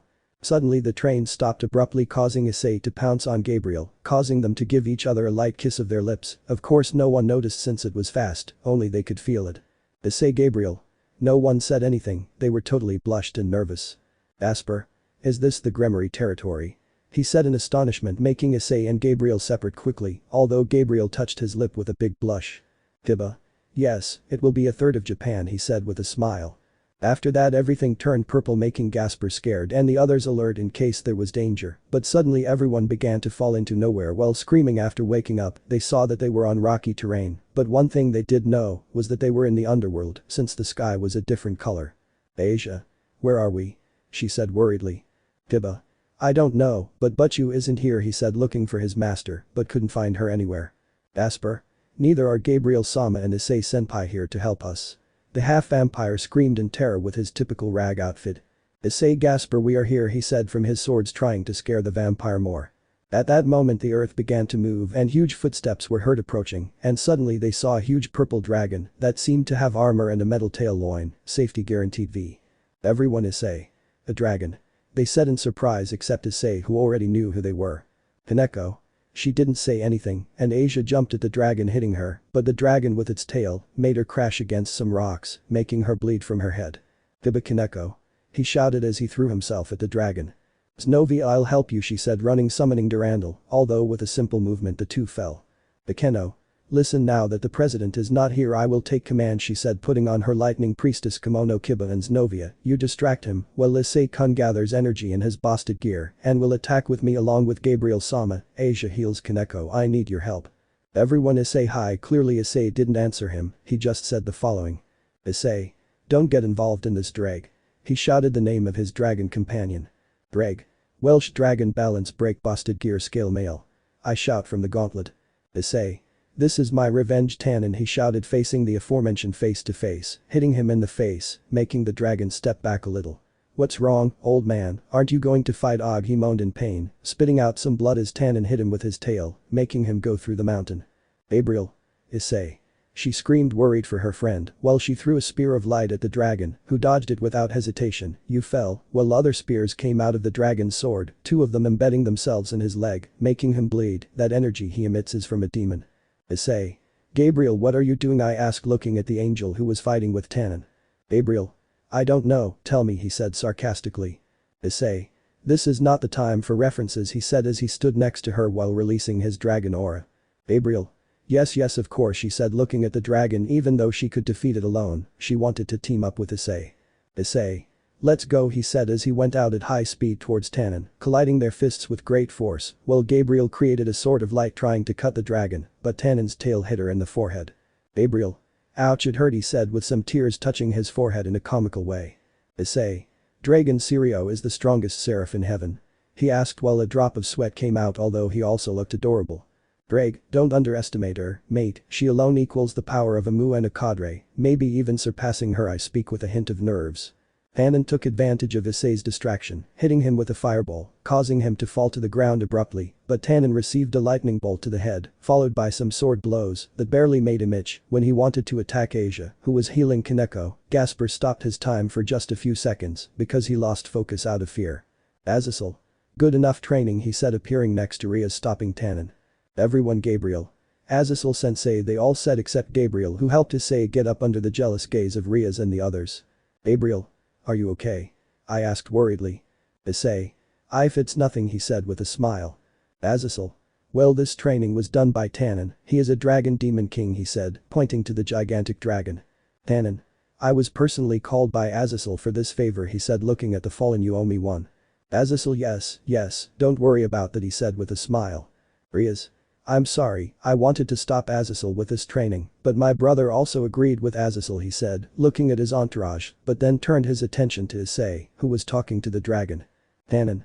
So you already faced the vanished dragon, and how did it turn out? I asked seriously, looking at Issei. Issei. Shit, although he mentioned the Juggernaut drive before leaving, he said seriously, surprising Tannon. Tannon. Drag, haven't you told him yet? I asked the gauntlet. Drag. I didn't see it necessary yet, said the green gem, shining. Gabriel. Juggernaut drive is when the user takes full advantage of the abilities of the busted gear and the dividing divine, but to do so your body is dragonified, taking the appearance of the dragon that is sealed, she said seriously. She knew well that it was the Juggernaut drive, the transformation that can easily kill gods. Drag. She is right, the Juggernaut drive gives you enormous power even to kill gods, but in doing so the user dies. I speak seriously, surprising Issei and Gabriel, since he did not know the consequences. Gabriel. What? She said, surprised and worried about Issei. Drag.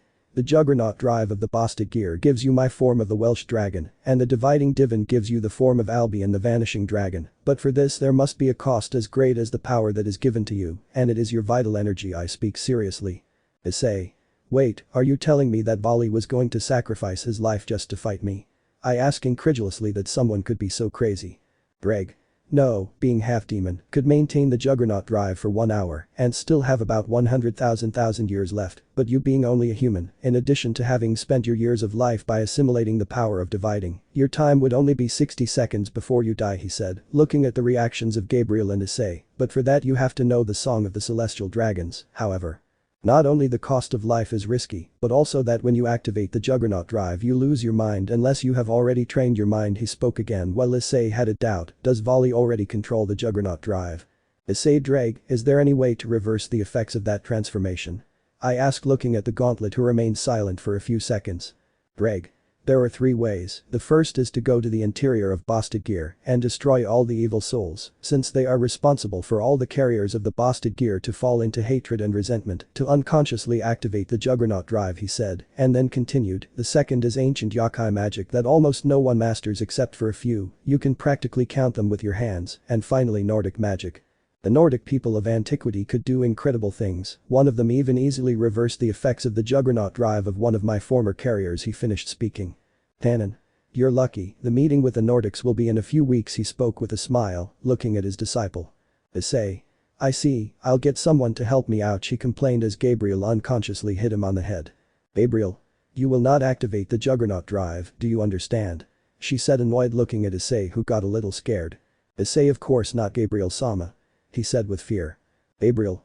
Well, we better go now, he said with a smile as he started walking towards the Gremories. Tannon. Well, at least now I know who wears the pants in that relationship, the purple dragon asked mockingly, making Issei blush. Issei. Shut up, he said, blushing and annoyed. Greg. You didn't deny it. Said from the boosted gear. Issei, and I didn't accept it either. He said as he started walking. After that training they went to some hot springs which were divided into 2 parts, the lower part is for men and the upper part was for women. Everyone seemed to enjoy the shower, of course, if it weren't for all the Gremory girls staring at Gabriel's enormous breasts, which made her uncomfortable. Gabriel. Why are you looking at me so much? I thought a little further away. Are you lesbians? Xenovia, ouch, sneezing, earning everyone's gaze. Asia. Xenovia-san is getting sick, it would be better if she got out of the water, she said, worried about her friend.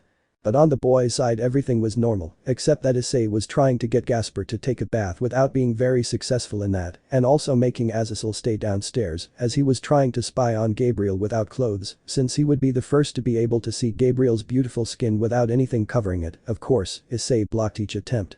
Azazel, damn you, hi to Issei, he said, annoyed, looking at Issei. That's how that day ended, with some other things that are not relevant. The next day.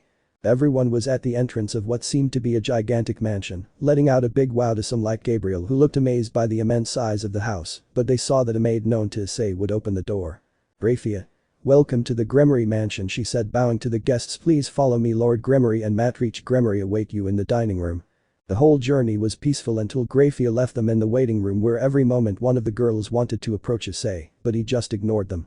After a few minutes a brunette woman entered the room. Milikas, where are you? Asked a voice appearing, but realized the presence of the others. Wow, it seems that they are already here. Enchanted. My name is Benelana Gremory, I am the mother of Rias. Issei. She looks like his sister, he thought, seeing the woman who already had great natural beauty, earning a quick elbow from Gabriel, who seemed annoyed. And what the hell is wrong with her? Benelana. Oh, you must be Issei, Rias has told us a lot about you, she said with a smile as she approached. Issei, Surziches didn't tell them anything. He thought, somewhat confused. Benelana. Well, my husband is waiting for you in the dining room, please follow me, she said with a smile as she walked.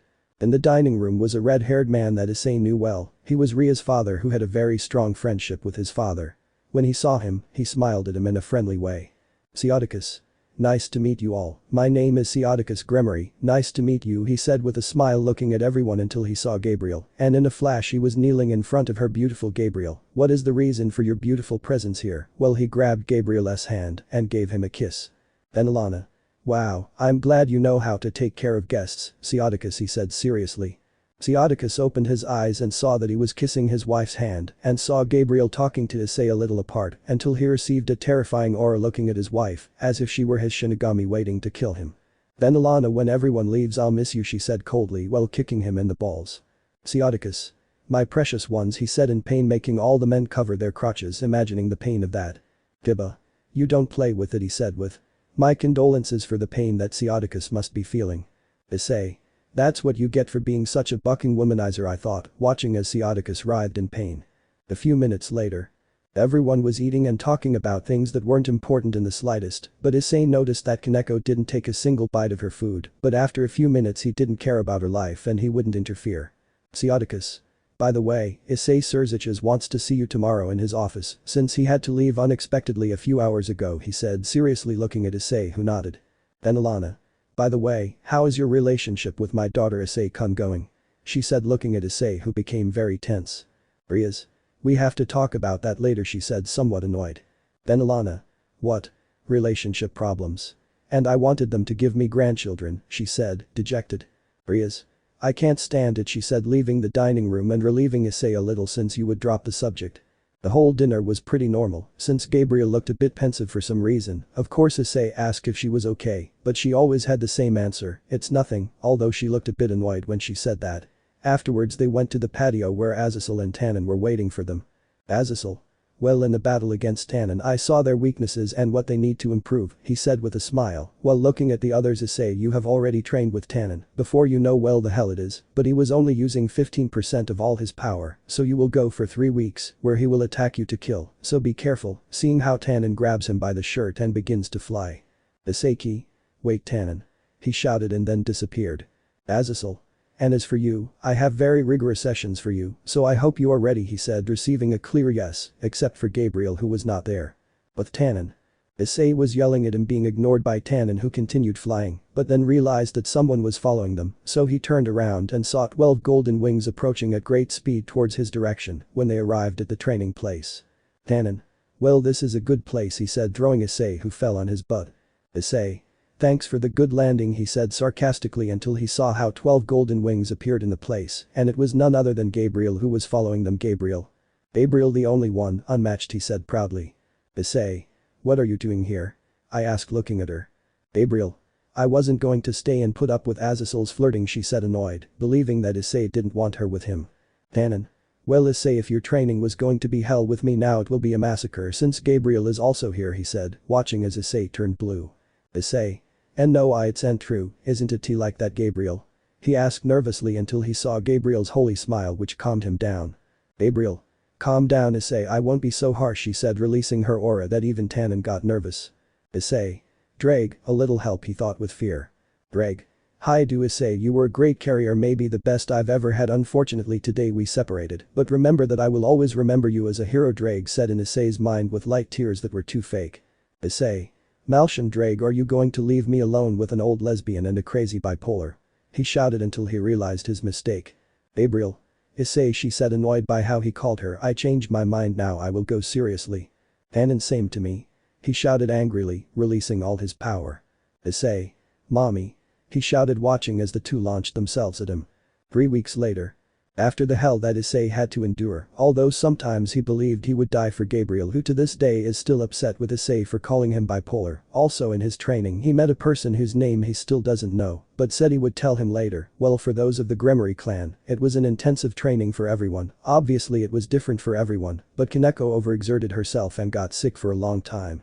Right now everyone was in what seemed to be a room where there were all kinds of demons, both low and high class. Of course, the attention was always taken by Gabriel, who was wearing his seraph attire. Most of the men who tried to flirt with her, but none of them even got to talk to her, since Issei looked at them as if he was going to kill them, so they better stay away.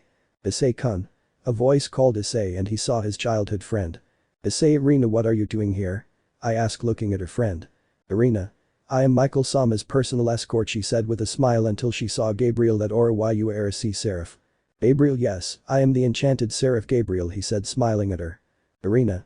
It's an honor to meet you, Gabriel Sama, she said nervously and amazed. Gabriel. Just call me Gabriel please. He laughed a little at Irina's attitude. Suddenly an explosion was heard in the place and everyone saw a beautiful green-haired woman with glasses and a purple-haired man who were apparently arguing, so Issei wanted to intervene. Issei. That's enough, you two, he said, looking at both of them, who looked at him as if it were a duel of glances. And who do you think you are to give me orders? The purple guy shouted, throwing himself at Issei, who simply hit him in the face, sending him flying against the wall, breaking it. Issei. I'm just a human, he said, simply walking back to where Gabriel and Irina were. I didn't ask you for help, said the woman, who was annoyed by Issei's interference. Issei. I don't need permission, he said without looking at her. Don't you know who I am? My name is Sek, but she was interrupted again. Issei. I'm not interested in your name, he said as he left. But I can't talk since Issei had left. Who do you think you are? After that Issei saw again the subject, who turned out to be Babel, the #1 demon among the rookies of this generation, which was interesting for Issei. Then he realized that Gabriel was leaving, so he went to look for her and found her about to take the elevator to the first floor. Issei. Where do you think you're going? He said, training the elevator, cornering it, but giving it time to press the button that would take them to the first floor. Gabriel. I saw the girl from Rias' entourage leave the room, so I followed her in case something happened to her, she said, somewhat blushing due to the closeness of both of them. They could practically feel each other's breathing. Issei. That is not our business, but Rias, after all, she is his mate, he said to the annoying one. Gabriel. I won't leave her alone, Issei, he said, seriously removing Issei from his side. If you don't want to help me look for her, you can go back to where everyone is and continue talking to your friend Irina. Issei. Okay, I'll help you, but you owe me one, he said as he watched the elevator open, so they left and went in search of Kaneko. While with Loli. She was running through the forest searching the whole place because she felt a presence very familiar to her, the reason why she cannot accept her power, because of the fear it caused her in her childhood. Kaneko. That presence, it's from I thought until I heard a voice. How long, said a voice from a tree. Kaneko, I knew it, she said seriously looking at the tree. But it's Shirin, he said looking at Kaneko. Kaneko Kuroka ni sama, she said frowning. The battle against a god. In the forest. We can see Kaneko, who was angry seeing a black-haired girl with a very good body who was lying on a branch. Kaneko, what are you doing here, Kuroka Nisama, she said somewhat annoyed. Kuroka. I just wanted to see my sister, so I sent out little Kai signals so you could find me, Naya, he said with a smile. By inserter opening to high school DxD. While at the meeting, some of the faction leaders were waiting for the most important guests, the father of the north and the leader of the skies. Michael. Sorry for the delay, Sirziches, Azazel said, the leader of the heavens, arriving next to Irina, who was behind him. If you're wondering why Irina is with Michael and not the others, remember that she arrived before Michael in this fic. In the anime, she arrived with Michael. I'm just changing a few things, lol. Suddenly, an old man appeared in the room along with a beautiful blonde woman who had a serious face, although her beauty attracted the attention of many demons. How long, brat? The old man said with a smile, looking at the three leaders. Sirziches. Adendono, it's a pleasure to have you at this meeting, he said with a smile. Paid haha, no problem, he said with a smile, while at his side was a beautiful blonde. Serafal, it's a pleasure to see you again, Adendono, she said, bowing with her skirt. Aden. It's wrong, Serafal, he said, confusing the call. A young girl like you shouldn't wear such formal clothes. Serafal, if that's the case, she said while her clothes changed, showing. Aden. What is that? He said curiously. Serafal. Oh, you don't know. I'm a magical girl, Serafal said while maintaining her magical girl pose. Aden. Oh, very interesting, he said looking very interested. Ross. Aden-sama, remember your position, you are the representative of Valhalla, he said seriously looking at his father. Aden. As serious as always, that's why you haven't gotten a single hero for yourself, he said while stroking his beard, hurting the feelings of the silver-haired girl, making her cry. Ross. It's just that I'm an unattractive Valkyrie, and that's why I've never had a boyfriend, she said kneeling on the floor crying, earning everyone's gaze. Aden.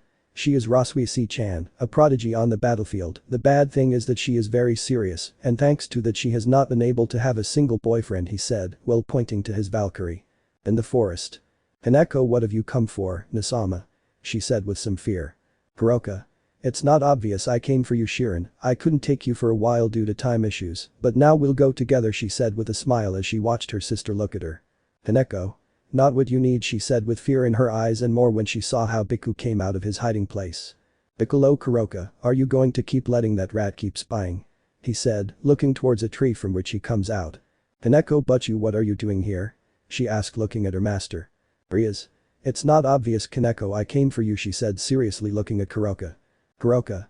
I'm sorry, but she's my Gremory sister, so I'll take her by fair means or foul, she said as she began to climb down the tree. Rias. Kaneko is part of my family from the Gremory clan, and I never abandon my family, he said seriously while hugging Kaneko. Kuroka. I'm sorry, but I'm sure Office and Volley would like to have you on their side, after all you have the same power as me, she said with malice in her voice, making Kaneko lower her head. Rias. You'll take her over my dead body, he said seriously. Kuroka. With pleasure, she said with a smile while creating a non-lethal poison mist making Rias and Kaneko fall. Rias. Curse, she said throwing a ray of destruction. Kuroka. Come on, Shirin, if you don't want to see your mistress die, you better come with me, she said while extending her hands so that her sister comes to her. Kaneko. It's okay, just let Butchu go, she said with slight tears in her eyes. Rias. Kaneko, no, he said weakly. Kaneko. I'm so sorry Butchu, it's the only way to let her go, she said, starting to communicate towards her sister. Issei sate, what's going on here? He said while sitting in a tree. Kuroka. Who are you? He asked looking at the brown-haired boy who smiled at him. Issei. Hi do Issei, a pleasure, he said while greeting her with both fingers together. Rias Kaneko Ice Issei senpai. Dijurin said. Iku. Wow, but look who we have here, the Sekiryuite, he said with a smile looking at the brown-haired boy. Kuroka. The Sekiryuite. So he made Volley back off, he interesting, he said while licking his lips looking at Issei who got nervous. Issei, hey monkey, how's Volley? He said looking at Biku. Biku? Haha, he's fine, after his fight he just started training, he said looking at Issei who smiled. Issei. I see, he said while jumping down from the tree, well I want to finish this quickly since there is a party that I want to be at. Kuroka.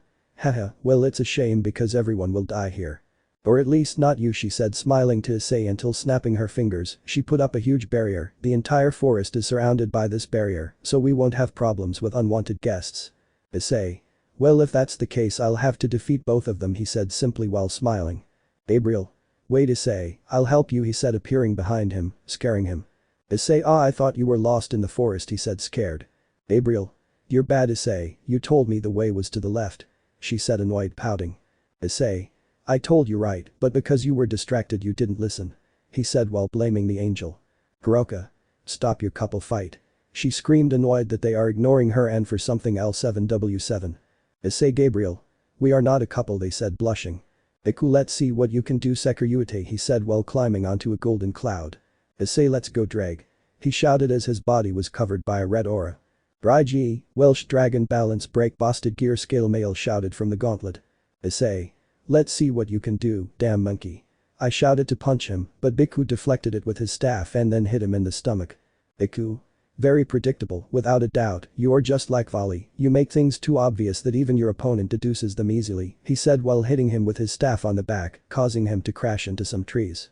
Gabriel. Issei. I screamed worriedly until some energy balls almost reached her.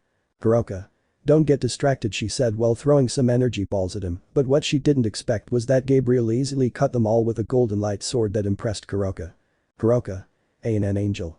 She said nervously since even though she is a Nekomata, Sun was still part demon. Gabriel, yes, he said seriously. He quickly launched a shower of light spears at Kuroka, who was barely able to dodge, receiving many cuts that left her very sore. Kuroka. What the hell, it hurt so much even if they are simple spears of light. She said annoyed while trying to get up. Gabriel. They are not simple spears of light, they are spears created by a seraph, he said, while extending his 12 golden wings, causing Kuroka to get scared, as well as Biku, who tried to go with Kuroka, but Issei will do it by surprise, giving him a strong knee to the hip, crashing into some rocks, leaving him stunned. Issei. Don't get distracted, damn monkey. He said annoyed as he flew towards his direction. Gabriel. Why are you doing this to your sister? She said annoyed since she had heard the entire conversation of the girls. Kuroka. I don't have to tell you anything. She shouted while throwing an energy sphere, but it was evaporated before even touching Gabriel. Gabriel, you're hurting the only family you have left. Why are you doing it? I shouted annoyed while I saw how Kuroka's eyes began to moisten. Meanwhile at the meeting everyone was attentive as the 3 faction leaders and the Norse god were about to begin.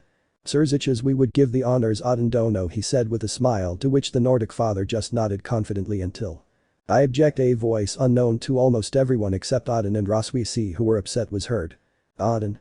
So you came, stupid brat, he said watching as a magic circle formed and a platinum-haired man came out. Loki. My name is Loki and I am the true Norse god, he said looking at the leaders and all the races that were there. Sirziches. I know what your position is, but you can't interrupt Loki Dono like that, he said seriously looking at the god now known as Loki. Loki. I have every right since I cannot allow Great Father to join with other races, he said with a smile as he looked at the leaders. Ross Loki, what the hell are you? He was going to attack him, but Odin stopped him. Odin.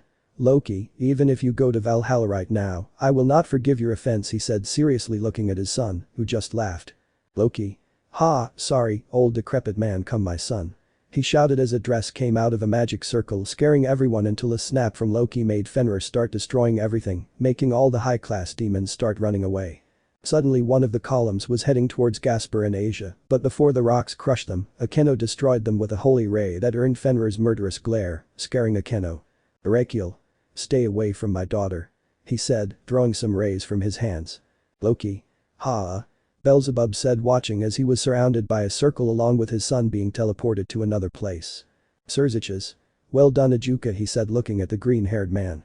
While with Issei he was having a very even battle with Biku, who had some wounds on his body, but Issei was not saved as his armor had large cuts and dents.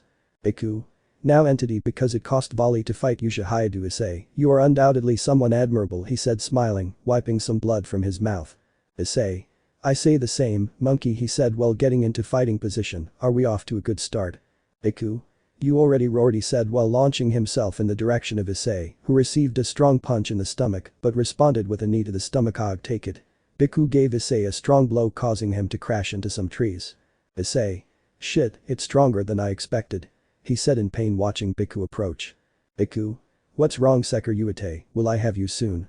He said, looking with a smile at Issei, who with a quick movement got up and kicked Biku in the stomach, making him spit out a lot of blood. Bastard. Issei.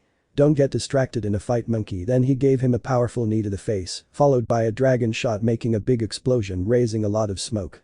Biku.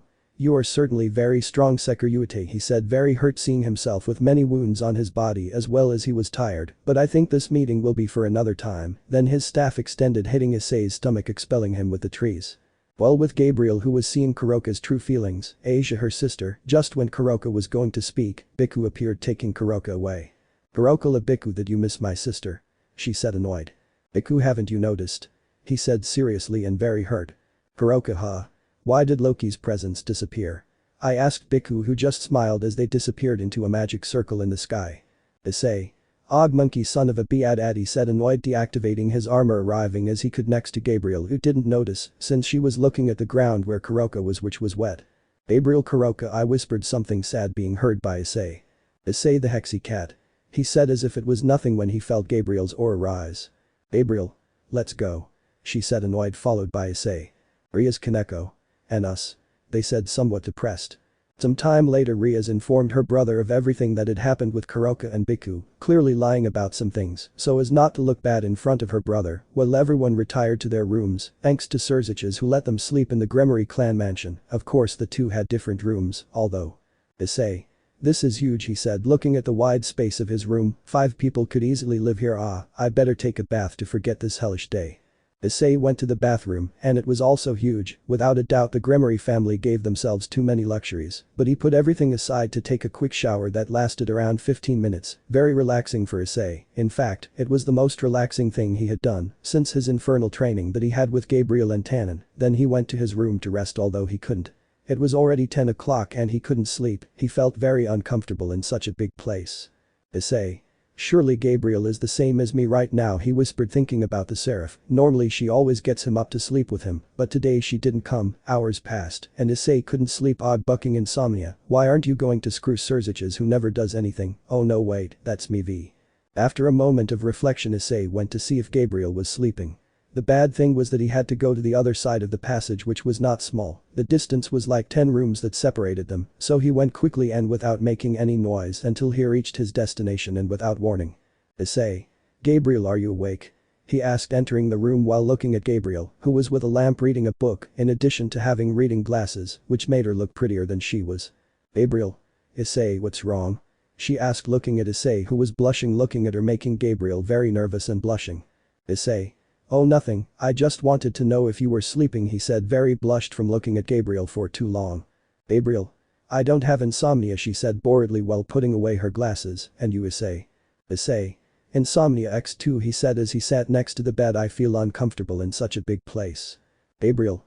I normally like open places, but this is something. But before she could finish speaking, she was interrupted by Issei. Issei. Uncomfortable? I asked, seeing Gabriel's face, who nodded. Gabriel. Yes, she said, somewhat embarrassed since she was very reserved about some things. Issei. By the way, what are you reading? He said, looking at the book that was quickly put away by Gabriel. Gabriel. It's nothing.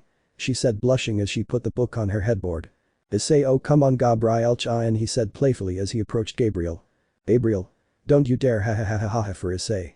Ha ha ha ha ha. He couldn't stop laughing because Issei was tickling him. Issei. If you show me the book I'll stop, he said, amused, watching how Gabriel tried to hold on. Gabriel. Ha, I knew never, ha ha ha.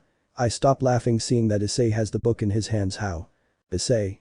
Easy, you are very absent-minded, he said looking at the book. What is love? Gabriel.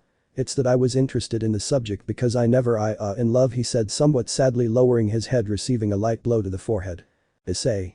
Never lower your head, he said smiling, you'll find someone, I assure you. Gabriel. Issei, he said with a smile and then threw himself at the brown-haired boy, hugging him. Thank you.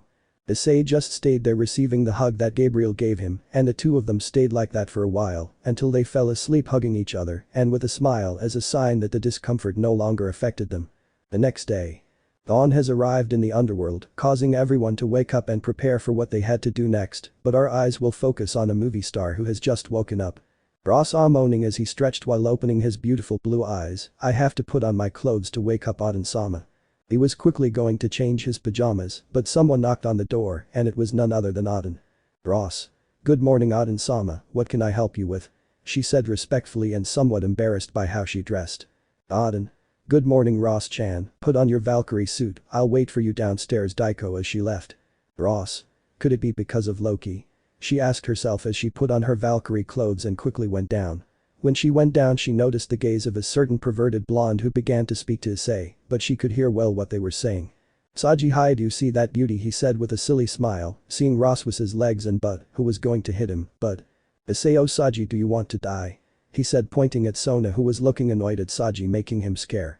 Everyone was gathered talking about the appearance of the god of evil Loki, while Issei was only listening seriously. He had matured at least a little in the end. It was decided that some of the entourage, Rias' entourage and Sona's entourage, along with Issei, Irina and Rossweisse, as representatives of Valhalla. Surziches. Well, they just have to buy time until Aden Dono transports them Jolnir, and with it they can defeat Loki, he said seriously looking at the boys who will be receiving a nod. Issei. I just hope everything goes well, he thought while watching Grafia prepare a magic circle, but saw Gabriel approach him. Something is wrong. Gabriel. Take care of yourself, he said with a smile, although it seemed more like an order than anything else. I mean it, I don't want anything to happen to you. Then he hugged him very tightly, earning the jealous looks of all the men as well as a certain group of girls. Rias. Damn bitch, I thought angrily. Akeno. You will not steal my dear Kuoh, she said while watching the scene with jealousy. Irina. I give up, I think depressed. I knew I couldn't compete with a seraph, much less Gabriel. Ross. Does everyone have a special person? I thought, upset and almost crying when I saw the scene. Gabriel. Good luck, he said as he stood next to his brother. Surziches. Before you leave I have to give you this, he said. Well, there was a case containing phoenix tears, use them well. Rias, yes, he said to make the box disappear in a magic circle. Surziches, okay Grafia, do it, he said receiving a nod from his wife. Then the portal activated, making them disappear, and they all appeared in a mountainous area and saw a pyramid of green light slowly breaking apart. Issei, here it comes, he said while watching the triangle being destroyed. Loki. Ah damn Beelzebub with his children's games, he said with annoyance while looking at those in front of him. Ross, Loki-sama better give up this madness. I'm sure if he repents I'm completely sure Aden-sama will forgive him, she said, trying to reason with Loki. Loki. You're the Valkyrie that old man brought. I have heard great things about you, but I refuse that. I am going to bring Ragnarok to this world. He shouted while summoning his son along with two others the same, but smaller, along with what appeared to be a snake. Ross. It can't be the two sons of Fenrir along with one of the Dragon Kings. She said annoyed. Issei. I'll take care of Loki, he said seriously, earning everyone's gaze. Rias. Wait Issei, you can't go alone, she said upset. Issei. I didn't ask for your opinion, he said coldly while walking forward until he felt a hand on his shoulder, and when he turned around and saw Rossweisse, can I help you with something? Ross. Listen, I don't know who you are, but you won't be able to fight Loki alone, he's very strong. He said seriously, looking Issei in the eyes. Issei. Good, he said while being released by Rossweisse. Sona. We Rias Tsubaki and I will take care of the copy of the Dragon King, you go for Fenrir and his children, she said seriously looking at everyone. Issei. Well then let's go, he said seriously as he walked slowly towards Fenrir. Ross. What's wrong with him? She asked somewhat annoyed since it seemed as if he didn't care about the battle. Sona. I don't know, that's not the Haidu I know, she said seriously as she left with Rias and Tsubaki. Issei, okay, let's go Dreg. He shouted with a smile on his face while he was surrounded by a red aura. Brag Welsh Dragon Balance Break Busted Jeet Scale Male. Ross Ekuruite. I asked incredulously upon seeing the legendary red dragon. Loki. A mere mortal will not be able to defeat my son, he said arrogantly while snapping his fingers, causing Fenrir to attack him. Issei, let's see how fierce you are. Said Dole with a kick to the jaw followed by a dragon shot, but to his surprise Fenrir quickly got up and tried to bite him, but Issei was faster and dodged it. Shit, if those fangs grab me it's all over. Well, with the others you could see Kaneko fighting with one of Fenrir's sons along with Rossweisse. It seems their teamwork was very effective, since they easily knocked him down in a matter of minutes, while with Kiba, Xenovia and Arena were fighting against the other son of Fenrir, but thanks to the sacred GT immobilized him while Arena and Xenovia cut him down, making him fall from his wounds, and finally Rias, Akeno. Sona and Tsubaki fought against a copy of the Dragon King, although it was clearly much weaker than the original, making him retreat. Loki. You are not weak at all, even so I will bring Ragnarok. Screamed while launching a very powerful snow event that forced everyone to cover themselves by the force of the attack. Bros. Enough Loki. She shouted furiously as multiple magic circles appeared around her, firing a great wave of magical power. Loki. That's all he said as if nothing had happened, coming out of the smoke without a scratch. Bros. Only a few minutes left until Odin-sama sent Mjolnir here. I think a little tired since that last attack did tire her out a little. Loki. Daiapu said to throw a tank, but a blue light took his arm. Nani. Sajija God caught you, he said mockingly. Loki HMP. He tried to break free, but it was useless. Saji. It's useless Azazel sensei, I completed the sacred gear with the missing fragments, he said, while his eye turned into that of a dragon, and purple flames ran through the blue ribbon to Loki's arm. Loki. Damned mortal, he said angrily, freeing himself by sending Saji flying. It's time for Ragnarok to begin. Issei. As if I was going to make it easy for you. He shouted, appearing behind Loki, hitting him on the cheek and making him step back. Loki. Damn Seker Uete. He shouted, throwing a large lightning bolt into the sky, and then saw how they fell like meteorites at great speed. Issei. Be careful. He shouted to the others while he used his wings to cover himself. Bros. Damn. She said annoyed, creating a barrier next to Arena. Xenovia, be careful Og, he screamed in pain as he was hit by the strong magical power just like Xenovia. Saji shit. He said while being hit too. Sona. Saji. She screamed when she saw her girlfriend while she was protected by a magic barrier made by Tsubaki.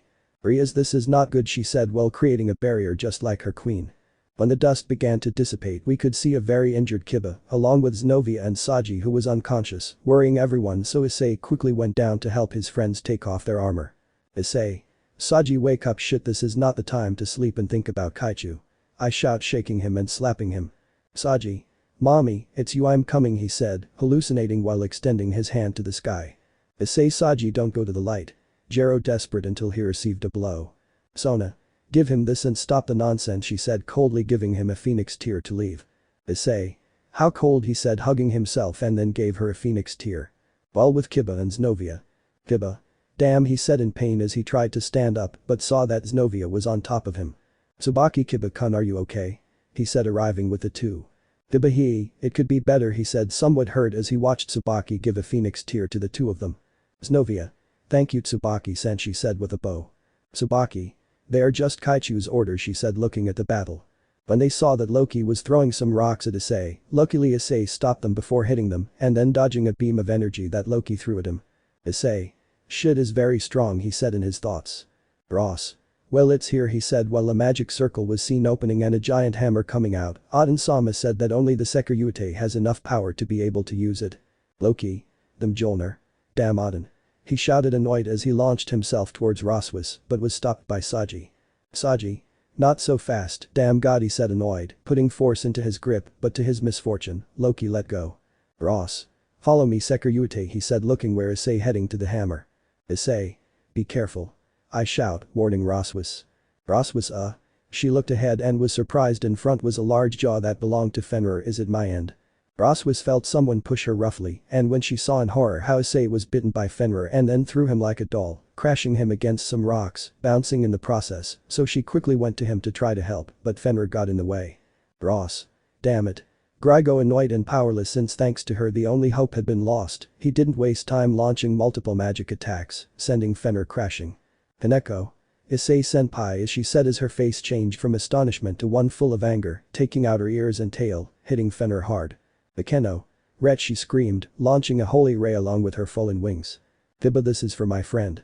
He screamed with tears cutting Fenrir's chest. Xenovia, die, now.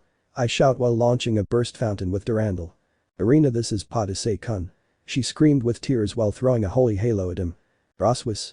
tough, you'll be fine she said looking at Issei's body which had large holes in his chest. Issei the hammer he said while standing with great difficulty. Ross. Wait not to resist. I screamed upset seeing how Issei grabbed the hammer with all his strength trying to lift it while the blood was coming out of his body faster scaring Rossweisse. Issei. No I let someone die here he shouted as he raised the hammer, spreading his dragon wings reaching Loki, surprising him Loki. Loki didn't have time to react, he was watching as the hammer hit him with great force, activating a magic circle. Loki. Damn you. Securite. He screamed as he began to disappear I curse you. Suffer. In the end Loki disappeared relieving everyone until they heard the hammer fall to the ground, causing a strong tremor that attracted everyone's attention, seeing Issei in serious condition.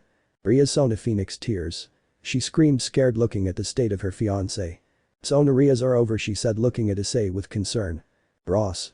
I'll cure him he said extending his hands a green light appeared like Asia's sacred gear, this is only for a short time we need to take him, why don't they leave him a phoenix tear quickly, his breathing was extremely agitated he was at his limits with his magical power. Issei my pocket I whisper weakly being heard by Rossweisse. Ross this is she said to herself as she saw a case she knew well, so she opened it and saw that it was a phoenix tear, so she gave it to Issei. Issei og shit, I felt that close he said as he got up. Rias. Issei, we're not doing well, you're fine she said with a smile, but was completely ignored by Issei. Issei. Well, he was coming back careful. He shouted watching as the copy of the Dragon King quickly came to attack them but was knocked down. Sererg. Wow, it seems they don't need reinforcements he said with a smile. Issei. Thanks for the help too he said as he extended his hand and Sererg shook it. Sererg someday Securite I would like to face you he said challenging Issei who smiled. Issei when you want he said happily. Sona. It's time to go back she said while creating a magic circle. Sererg. Good he said as he approached Rias and the others and when Issei was with them he was stopped by the Valkyrie. Issei. Is something wrong? I asked looking at Valkyrie. Ross. I wanted to thank you for saving me he said, lowering his head with a slight blush. Issei. It's nothing, I just did what I thought was right he said kindly. Ross. Still thanks he said with a smile as he approached him giving him a kiss on the cheek, making Issei blush, let's go with the others. Issei. Why yes he said coming out of shock. Let me touch your breasts. TMR people how long V? Did you miss me? No? And? Well, me neither V. Okay no, I'll stop now XD well here I bring you the next part that is a bit hot. V. They liked my clickbait V. Well now my vacation has started a few weeks ago I wanted to enjoy and not with my family precisely 7W7. Well, I was inactive because I was visiting LOL since Epic Game officially shit its masterpiece, Fortnite, but well, we're starting with this. By the way, it's 3:19 AM. Underworld Gremory Castle. In the Great Hall, the three faction leaders could be seen behind barricades alongside the others. The reason? Well, it's easy to see how the beautiful Valkyrie just kissed our favorite brunette on the cheek and Gabriel's reaction wasn't the most peaceful, let's say. Since right now he was unconsciously releasing his aura, scaring everyone present. Michael. At least he already found his special person he thought happily, but at the same time sadly, that his death will be before he sees his sister married. Serziches. Well I had a good life he thought with some tears. Azazel. Because girls rain down on you hi to Issei. He thought wanting to cry because now the woman he loves showed feelings for his disciple. Gabriel. I'm going to kill her he thought with a serious and cold look as he watched a magic circle appear in the room from which the Citri and Gremory clans came out, followed by Irina, Issei and Rossweisse. Issei he said greeting everyone, but when he saw the atmosphere he got nervous at to Gabriel.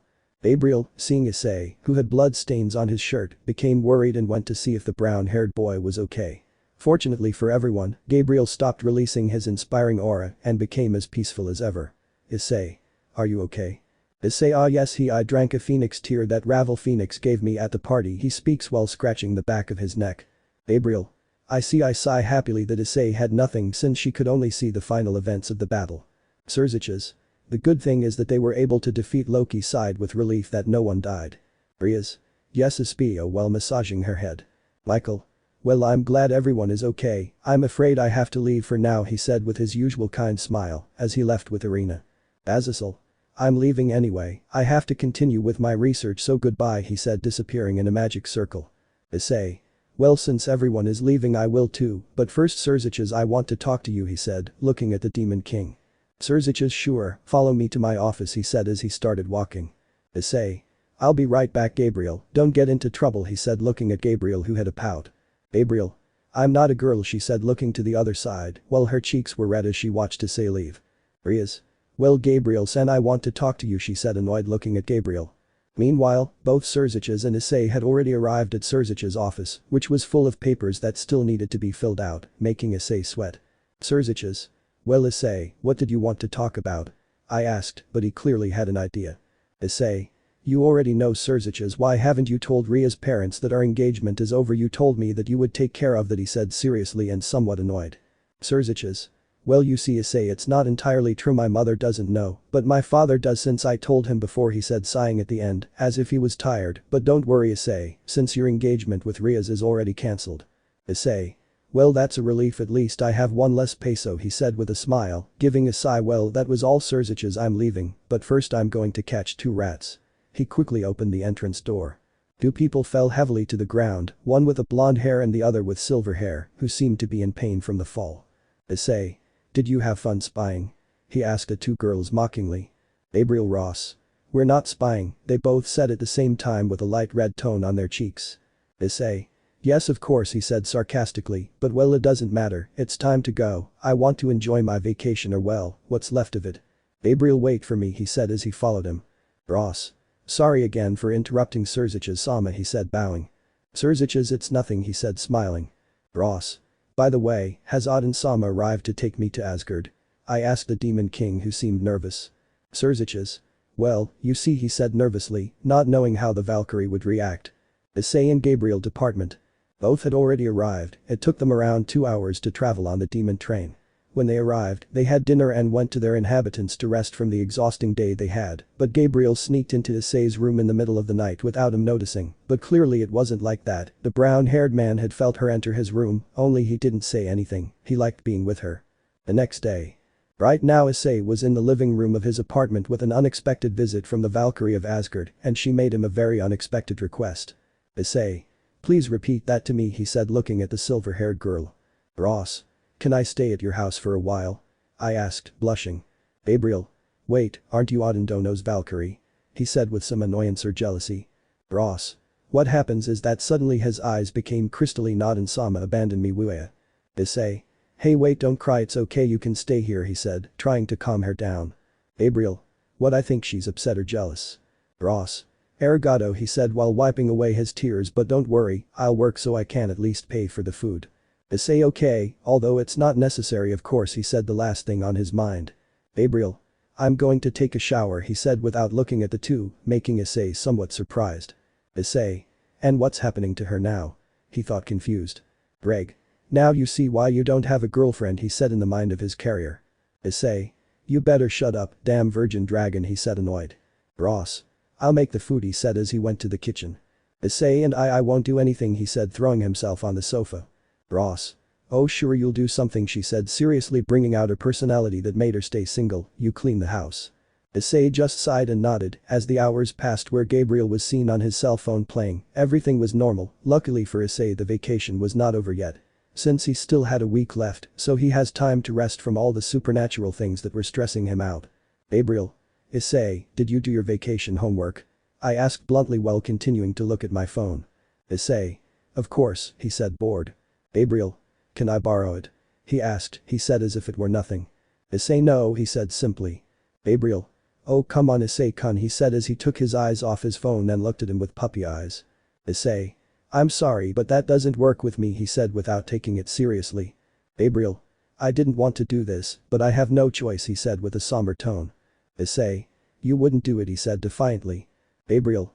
You're challenging me, he said defiantly as he approached him. Issei. Maybe, he said expressionlessly. Gabriel. Well, this is war haidu, Issei, he said while colliding his forehead with the brown-haired one. Issei. Good, he said, pushing his forehead. Gabriel. This will only be decided with, he said, doing the same as Issei. 2 hours later. They were playing on the PlayStation 3 for 40 minutes, where the beating that Gabriel was giving Issei would be like comparing an Escanor versus Esterasa, since they were 31. Issei. Impossible. He said while throwing his controller to the ground with force, destroying the floor, seeing his neighbors from the floor below, eating. Oh, I'm sorry, Mrs. Takeda, oh, is it stew? Mr. Takeda. Hi, if you want I can bring you something for later, he said, smiling without caring about the gap he had. Issei. Really, thank you, he said happily. Since they started living there, the lady was always very kind to the brown-haired boy. Gabriel. Hello Takeda-san, he said with some jealousy. Mr. Takeda. Gabriel, how are you? He said with a fake smile. Gabriel. Well, thanks for asking. Issei took your homework by, and from one moment to another Gabriel left. Issei demons whisper, annoyed at having lost again. So the holidays passed in which nothing interesting happened except for Rossweisse saying that she was going to work as a teacher at the Kuoh Academy, something that made Issei and Gabriel nervous since both of them sometimes skipped classes, and knowing the character of the Valkyrie, that was no longer possible. Issei. Ah, the brown-haired boy yawned as he stretched out in his bed. Another boring day. Gabriel. Issei, don't put your hand there, pervert. The blonde was talking in her sleep, having erotic dreams. With the brown-haired guy. Issei. Is this the purest angel in heaven? For him, Gabriel was more of a human with no life experience than an angel, but why? Brag, surely some angels are like that even if they don't know it due to their ignorance communicated through the brown-haired man's mind. Issei. Like which ones? Issei asked Dreg while being hugged like a stuffed animal by Gabriel. Dreg. As far as I know, Penemu was one of the purest seraphim of heaven, but when her father died, she wanted to release her true personality, since for her being an angel was too boring. With that said, Issei only saw Gabriel. Issei. What personality does he have? He asked himself mentally. Dreg. I say that she is very perverted to think about those things, and even more so with you, hahaha. Maybe she is the perverted beast 2.0, hahaha. Dreg was dying of laughter, but the brown-haired man just cut off the communication. She stared at Gabriel for a while longer, or so he thought, since more than 30 minutes passed when Gabriel finally began to open his eyes and found himself staring at her, making her blush since they were too close. Gabriel. Issei, good morning. Her nerves got the better of her when she had Issei so close. Issei. Good morning Gabriel, I see that you like that I was your pillow. And when saying that, Gabriel saw that he was hugging Issei tightly. Gabriel. I'm sorry. I slowly withdraw the hug until Issei surprisingly grabs her waist, pulling her towards him, blushing even more. Issei. Issei. You know you talk in your sleep, he whispered in Gabriel's ear, making her shudder. Gabriel. No, it's true, she said, completely red. Issei. What were you dreaming about? His gaze fell on Gabriel's face, which was now fuming. Gabriel. Nothing. She was ashamed of what she dreamed and didn't want Issei to think something bad about her. Issei. It seems to me that you were syllable something wet, he said mockingly as he approached her. Gabriel. Oh, of course, and no, her nerves were growing as Issei's lips approached hers. Issei. Well, I think so. And finally the opportunist arrived, ruining the moment as the door opened, revealing the beautiful Rossweisse dressed in formal clothes for her classes, and her hair was tied up. Ross.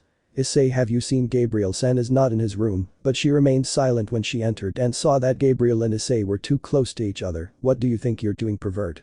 Issei. How strange, it's usually the other way around, he thought with a drop of sweat on his head. Hours later.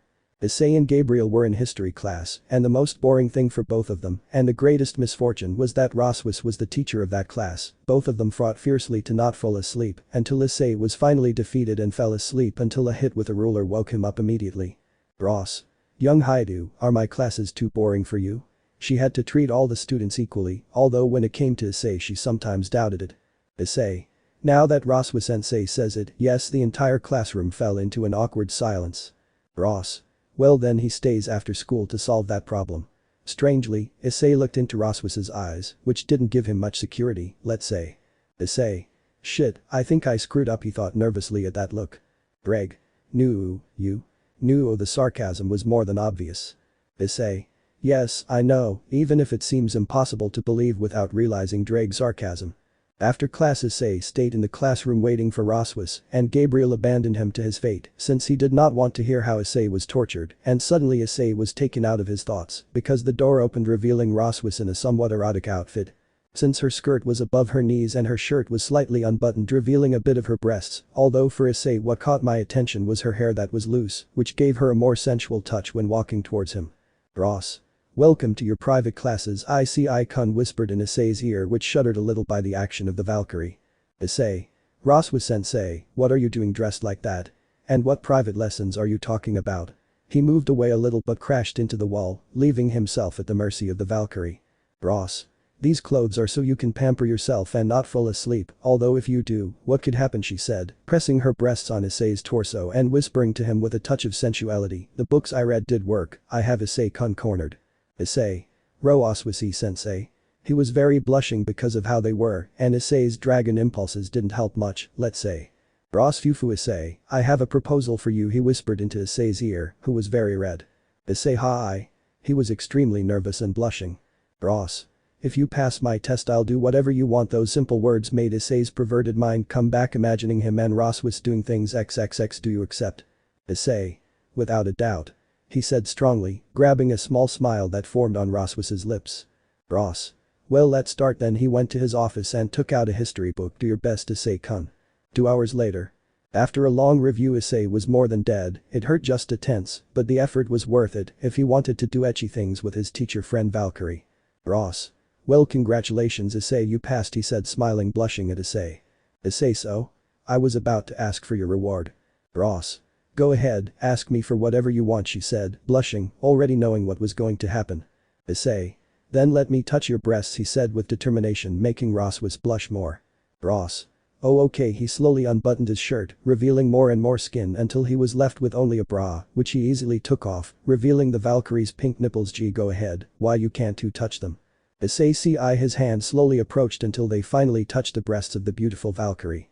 Ross she felt Issei's hands begin to move slowly. Greg. As the saying goes, bad grass never dies, he thought, seeing the scene in front of his eyes, but then he went back to sleep. Ross Issei and not so strong, the Valkyrie was succumbing to the pleasure little by little, and who knows how long she can hold out until. Pam. The classroom door opened violently, scaring Issei and Rossweisse, yelling that it was a teacher or a student, but no, their fear turned to terror when they saw Gabriel, who had an oscillating aura behind her, and her eyes were being covered by her blonde hair that made her look more frightening. I'm leaving Wattpad. Why would I have to save her? Little Gabriel.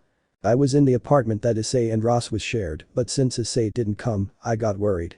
It was already very late, so I went to Kuoh Academy to see if he was still there, but as I was passing through a hallway, I heard something that bothered me a lot. Ross. Oh okay, that was definitely Rossweisse's voice. Gee, go ahead, why you can't you touch them? Gabriel. Touch what? I thought behind the door. Issei. Yes, I heard stuttering in his voice. Gabriel. What are they doing? His thoughts were stopped by a slight moan from the Valkyrie, so I opened the door a little to see what was happening, and I was in shock. Ross she felt Issei's hands begin to move slowly. Gabriel came out of shock and began to release a little of his angel aura unconsciously, although not so strong so as not to be discovered, but Rossweisse's next words made Gabriel explode in anger. Ross Issei and not so strong, the Valkyrie was succumbing to the pleasure little by little, and who knows how long she can hold out until. Pam. Then says Gabriel. Silence fell over the room for a couple of seconds until Rossweisse and Issei began to get scared by Gabriel's gaze, which seemed to be straight out of their deepest nightmares. Issei. Georgia Gabriel, what are you doing here? He said extremely nervously as he walked away from Rossweisse, who began to button her shirt. Gabriel. Not in particular, but you better tell me what you were doing, he said seriously as he approached the two. Issei. Well, you see, his nerves were killing him when Gabriel was in front of him. Gabriel. His words only made Issei turn blue. Ross, I was just showing Issei what breasts look like. She screamed super red while her eyes were closed. Gabriel. Issei, if it was that you just had to tell me and I would show them to you, she said, taking Issei's hand, asking for it between her breasts, making Issei blush. Ross. I'm not going to lose, he said, drinking anyway. Gabriel. It's mine, she said, putting Issei's face between her breasts. Ross. It's not mine, he said, taking Issei's face and putting it between his breasts, until they realized that Issei was passed out with a silly smile and a nosebleed. Ross, Gabriel, Issei. They both shouted when they saw Issei. Days later. Issei was thoughtful and somewhat nervous. Why?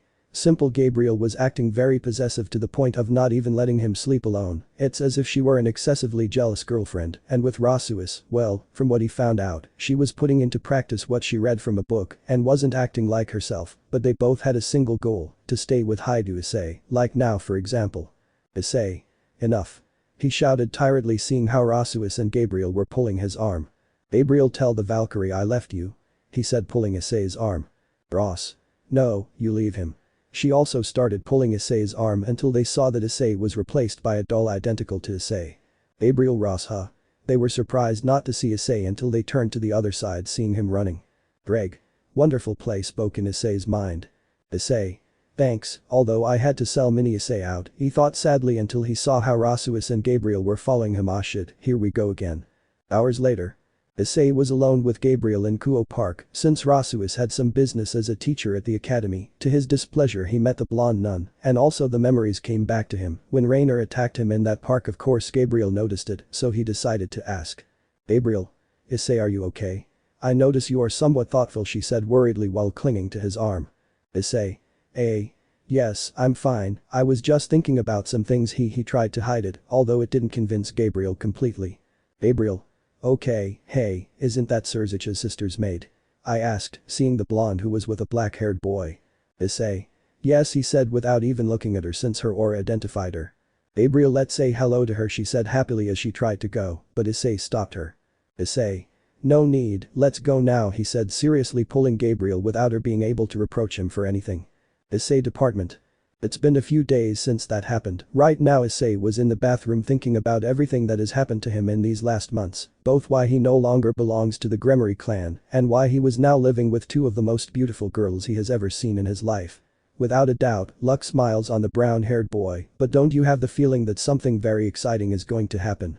Issei. I'm taking a bath quietly until suddenly I see a female silhouette behind the bathroom door, and when I heard her voice I got nervous. Gabriel. Issei, are you still in the bathtub? I heard the door open and I turned to see her only in a towel.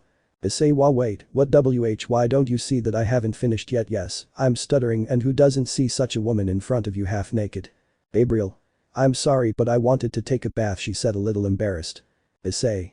Don't worry, I was already leaving anyway, hehe, he said as he got out of the tub, quickly covering himself, but he felt Gabriel grab his his hand. Gabriel. Could you help me take a bath please? He said with a slight blush. Issei.exe has stopped working XD. Gabriel. Issei, he said moving his hand from side to side on the brown-haired boy's face, trying to get his attention. Issei, huh? Coming out of shock he saw Gabriel pouting, but now she looked more hexy than pretty. Gabriel. Bad Issei, you didn't pay attention to me, he said looking away with his eyes closed. Issei, it's not just that, he said nervously while looking for an excuse. Gabriel. I forgive you if you help me wash, he said looking at Issei with only one eye, but with a smile. Issei, okay, he said, already resigned. Greg, that's what you call strategy. Issei. Remind me to take you to Tiamat, Issei thought with a touch of malice, making Drake die of terror. Gabriel. Are you washing my back well? He asked, lowering the towel, revealing a little more skin, turning around to show his exposed white sword and also part of his butt. Issei. Don't stop, Issei thought, trying to repel his dragon instincts, but. Greg, stand up, I think, between laughs. And to Issei's misfortune his instincts won and his little friend stood up, making Issei get nervous, but luckily for him Gabriel didn't see him. Neep. Ah, who woke me up, he thought, yawning. Issei feet down, I think, with an authoritarian tone. Neep. Force me, dog, now jump, I thought while trying to get Issei to jump on Gabriel. Issei. Calm down, Issei thinks about the Bible, the Holy Bible. In my mind came the image of Gabriel naked in a bed while he waited for me with open arms. Gabriel. Issei, are you okay? I saw how she turned to look at me showing her breasts, and that was when my mind exploded. Issei. Gabriel, I'm sorry, I couldn't take it anymore, and I caught the lips of the beautiful Seraphine in a sweet kiss that completely intoxicated me. Vinpav Issei. Gabriel currently had a mixture of mixed feelings right now as he kissed the brunette so much that it couldn't be described with words, so he just showed it by reciprocating the kiss that he had wanted for a long time. She always wanted to be like this with Issei. She always wanted to be able to kiss him, hug him, pamper him, give him the love that she had kept for many thousands of years to the brunette who stole her heart. Little by little Issei came back to his senses, and when he realized what he was doing he slowly separated from Gabriel, super blushed and embarrassed. His dragon instincts once again betrayed him, and just when he was going to speak to Issei's surprise, Gabriel pounced on Issei, throwing him into the duel, and she on top of him, and when he was going to speak again, Gabriel sealed his lips with hers. Little by little the intensity was rising, causing both of them to start a war of languages that Issei won. Gabriel, I could only breathe heavily just like Issei because of the intensity of the kiss. Issei. Georgia Abri land. I tried to formulate words, but between nervous and blushing, I couldn't even formulate the words well. Gabriel. I love you, Issei. She could no longer hide her feelings. Issei. Too, he said, slowly approaching Gabriel, almost touching his lips until the door opened and revealed the beautiful Valkyrie half naked, only covered by the towel. Ross. Issei, you're in the bathroom, huh? He saw how Gabriel was naked on top of Issei, who only had a towel around his waist, and they were about to kiss. Stay away from Issei, you pervert. Hours later.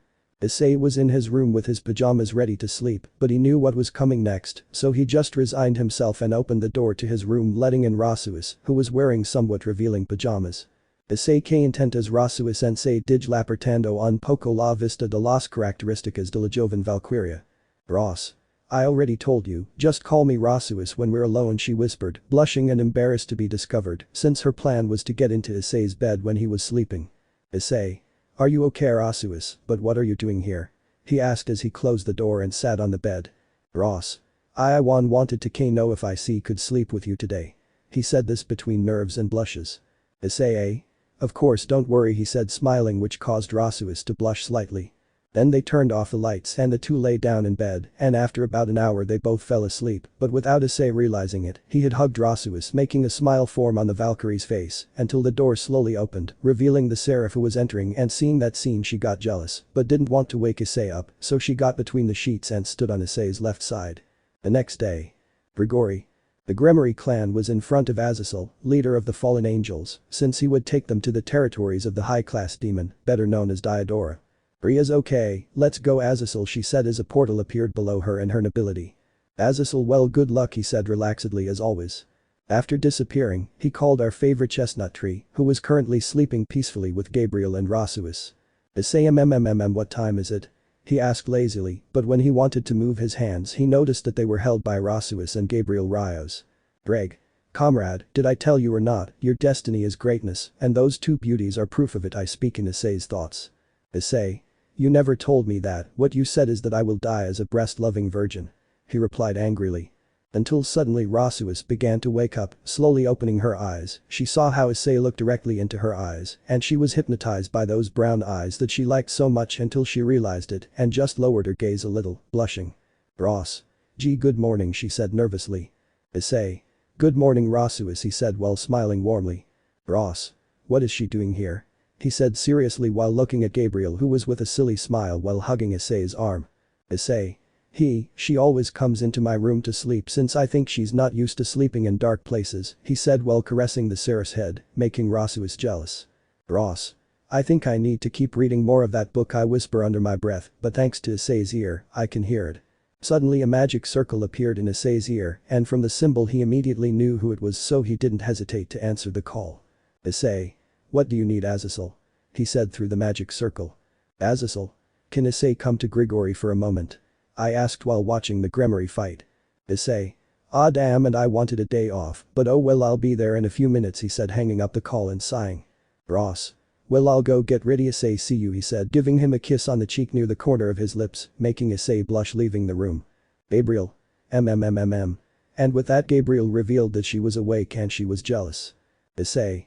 Were you deserted? Said the blushing brown-haired boy. Gabriel. I'm not asleep. She replied angrily, covering herself with the sheets. Issei, come on, don't be childish, he said, trying to get her out of the sheets. Gabriel. If you promise me that you will give me a kiss, I will go out, she said, somewhat embarrassed and also surprising Issei. Issei. Oh okay, he said, uncovering Gabriel and slowly approaching her lips that both he and she wanted to collide, until finally he joined them in a tender kiss that only lasted a few seconds, and when they separated Issei just looked away sadly. Well, we have to go to Gregory. Gabriel. Hey. Gregory. Azazel was waiting for Issei since he knew that the Gremory clan could not save the nun in time, so what better than to bring the Securuite, a seraph and an experienced Nordic Valkyrie as reinforcement, of course, if they accepted. He came out of his thoughts when a red light invaded the room from which Issei, Rossweisse and Gabriel came out. Azazel. Good thing you're here, Issei, he said, smiling as he approached the group. Issei. Straight away, Azazel, tell me what's going on. He said seriously since his week of vacation was in danger. Azazel. Well, you see, Azazel tells him everything about Diodora and also about Asia's kidnapping, and that's why I thought you could help them. Issei. Why would I have to save her? He said seriously as if he didn't even consider going. It's his problem, not mine. If he dies, it's because of his king's incompetence. Gabriel. Issei surprised whisper from the chestnut compartment, just like the Valkyrie. Azazel. This is also a request from Serzich's Issei, but of course if you don't accept I won't keep pressuring you, he said, showing them the crossbow in a magic circle. Ross. They are cornered since the number of enemies is much greater than them, they have even divided them into different zones, he said seriously, watching the battle idiots, knowing that they are few decide to separate. Issei. That's the problem with the one who leads them, he doesn't think well before acting, he said, annoyed as he watched Kiba defend Gasper. Gabriel. Issei, we have to help them. She said, somewhat worried about the coming of the Gremory clan. Issei. TSK, I'll just go for my friends, he said, annoyed, while Azazel smiled and created a magic circle. Azazel. Oh, by the way, I'm going to divide them so they can help in both areas, he said. He activated the magic circle, making them disappear. The fury of a dragon. Outside Diadora Castle. The Gremory clan had arrived at the territory of the demon who wanted to marry Asia Argento, so they were going to talk about that topic in person until they were suddenly surprised by some magic circles. Rias. That magic circle, I can't be mistaken, it's from the Cow's Brigade, she said seriously as everyone got into a defensive position. Demon. You are Rias Gremory, sister of the false Mao Lucifer, you will die right here. And quickly a group of demons began to attack them. Kiba with his sword was quickly decapitating everyone who came while Xenovia summoned Durandal and with some effort began to do the same as Kiba. The supreme sadistic queen was flying, throwing the holy rays with her power of demon and fallen angel, destroying everyone who got in front. Kaneko was in her Nekomata form, throwing punches and legs that broke the bones of the demons, killing them and also burning them with her flames. Asia was waiting to heal. If someone got hurt she would have to intervene quickly, and Gasper, because being Gasper. Meanwhile, Rias was shooting large amounts of power of destruction, but the enemies kept coming out without stopping until they reached a point where they were cornered. Asia Kaya. The nun screamed as she was held by a demon, but not just any demon, but Diadora himself, who looked at them with a sinister smile. Rias. What does this mean, Diadora? Release my little sister this instant. She shouted, raising her crimson aura. Diadora. Unfortunately that will not be possible since I need Asia for my plans and you will be killed by the Cow's Brigade, hahaha. Finally he and Asia disappeared in a magic circle. Rias. We have to rescue Asia, she said, looking at everyone. Alien. Yes, Bug Kaya, she screamed as she felt someone lift her skirt and everyone could see Auden. Auden. Wow, that butt is really well formed. He said without taking his eyes off the fallen girl's panties. Rias. Auden-sama, what are you doing here? I asked, looking at the old man who stopped looking at Akeno's panties and stood in front of them. Auden. I came to help. It seems the suspicions were true that demon was a leader to the Cow's Brigade, he said seriously while summoning a kind of spear, which I don't know the name. Kiba. Be careful, Auden-sama, he said. He recommended a blow to the head. Auden. Listen, Brad, you still need thousands of years to be able to advise me, he said while a powerful Rasho lacer came out of the spear. Then everyone went to Diadora's castle, but in the process they were separated. Rias, Xenovia and Akeno went by another path, and Kiba, Kaneko and Gasper went by the other, and in the end, they were ambushed by some servants of Diadora, starting an epic battle. It was not the most boring battle hiding with magic circles. The only interesting thing was that Kiba with his speed tried to cut some enemies. Kaneko tried to do the same, but failed in the attempt if it weren't for Gasper who froze some in time. Kiba, careful, Gasper-kun. He shouted at his transvestite friend. Gasper, huh? He saw that there was a magician behind him and was about to kill him. Kaya.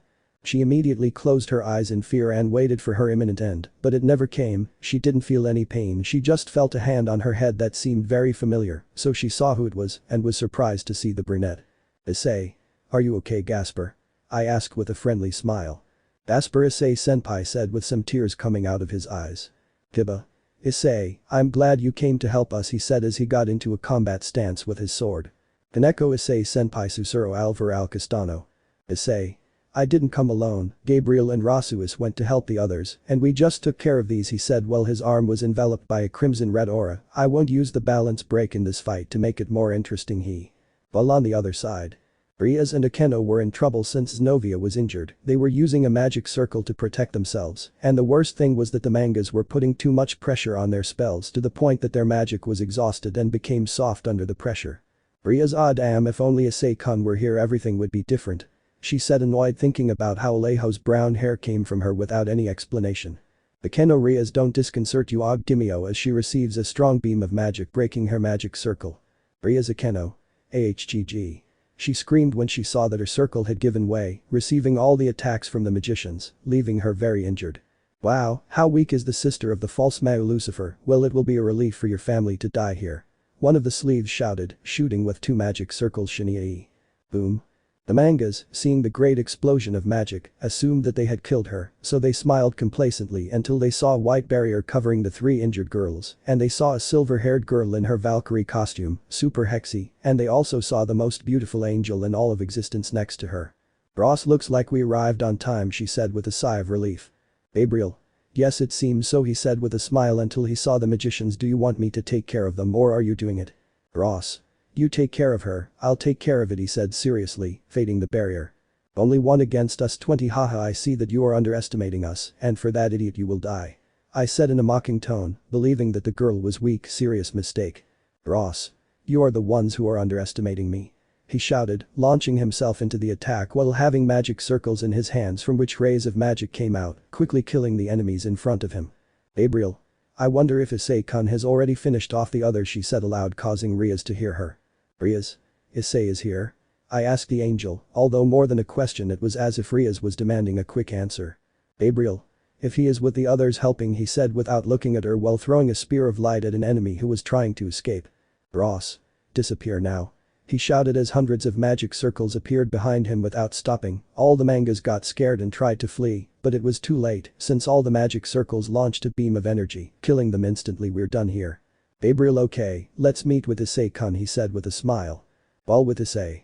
Issei is fighting with two mages who seemed to have very good synchronization, so much so that it was sometimes difficult for him to write their attacks, even so he could gain an advantage if he received some drag boosts, but he wanted to have some fun, since he hadn't had a fight for a long time according to him. Issei. Well, they are making it entertaining, but let's see what they do with this. He said while hitting the first one in the stomach that quickly sent her away, but the brown-haired boy received a ray of magic from another enemy.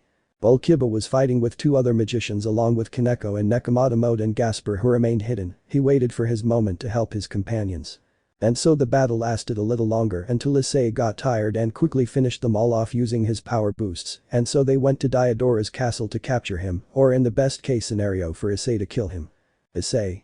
I just hope this ends quickly because I'm already getting bored, he thought, annoyed as he walked to the top where Diadora's castle was. Everyone gathered at the entrance. Of course Rias and Akeno wanted to be close to Issei, but he quickly stood next to Gabriel and Rossweisse, making them jealous, but they still left that behind to enter the Diadora castle. Ahaha, wow, but look who we have here. Everyone saw where the voice came from and saw the crazy priest they hated so much. Issei. What the hell are you doing here? Friede screamed, annoyed at seeing the priest who almost killed him repeatedly, but then described something when he smelled it. Rias, how are you still alive? She said with authority, looking at the priest. Friede. Vali took me to the Cow's Brigade, he said while his gaze became more insane, then many more unimportant things happened. Rias, so you became a bishop of Diadora? He asked with contempt. Friede, bishop? Hahaha, I ate them, he said while wings began to grow behind him and his appearance changed completely to a monstrous one. Issei, how disgusting, he said, wanting to vomit. Friede. I'll tell you something, the maids they were facing were sisters of the church, he said with a monster voice, surprising everyone. Xenovia, what? I asked in shock. Friede. I'll explain it to you. Diadora has a problem with nuns, and that's why he wanted the blonde bitch for a long time, but since she was protected by the church, he never could, so he faked the death wound he had on his chest, so that the nun would heal her and kick her out of the church. Hahaha, and then they say I'm the sick one, hahaha. He shouted like crazy while looking at everyone's faces. Issei. That idiot has ruined the lives of many people, he said with disgust as he looked at Friede. Kiba. I'll take care of him, he said while summoning his sword and getting into attack position. Friede. You hurt me so much last time, now you're going to die. He screamed, launching himself to attack the Gremory Knight, but his plan was in vain since in the blink of an eye Kiba cut him into pieces. Damn, it doesn't matter, they will never be able to defeat those behind this. Kiba. We'll see about that, he said, stabbing Friede's head with his sword, killing him. Gabriel, let's save the girl, he said while everyone nodded. Main room. Diadora was sitting on his throne with a smile as he saw how the intruders were looking above him since he was there, so they came. Asia Argento was hanging by a kind of rod that held the legs and hands of the nun. Diadora. I'm glad you're here, Gremory family and the disgusting Securite Daiko, smiling while looking at others with arrogance. Rias. Release Asia right now. She said, raising her power of destruction. Diadora. Hahaha, I'm afraid that's not possible, Rias. Gremory, he said with a psychopathic smile, after all the planning I had to do I refused to let her go, and by the way Securite, do you remember the fallen angel Rainer? Issei. What's up with that? He asked, annoyed since he didn't like to think about her, it hurt him to know that he killed her indirectly without her being to blame. Diadora.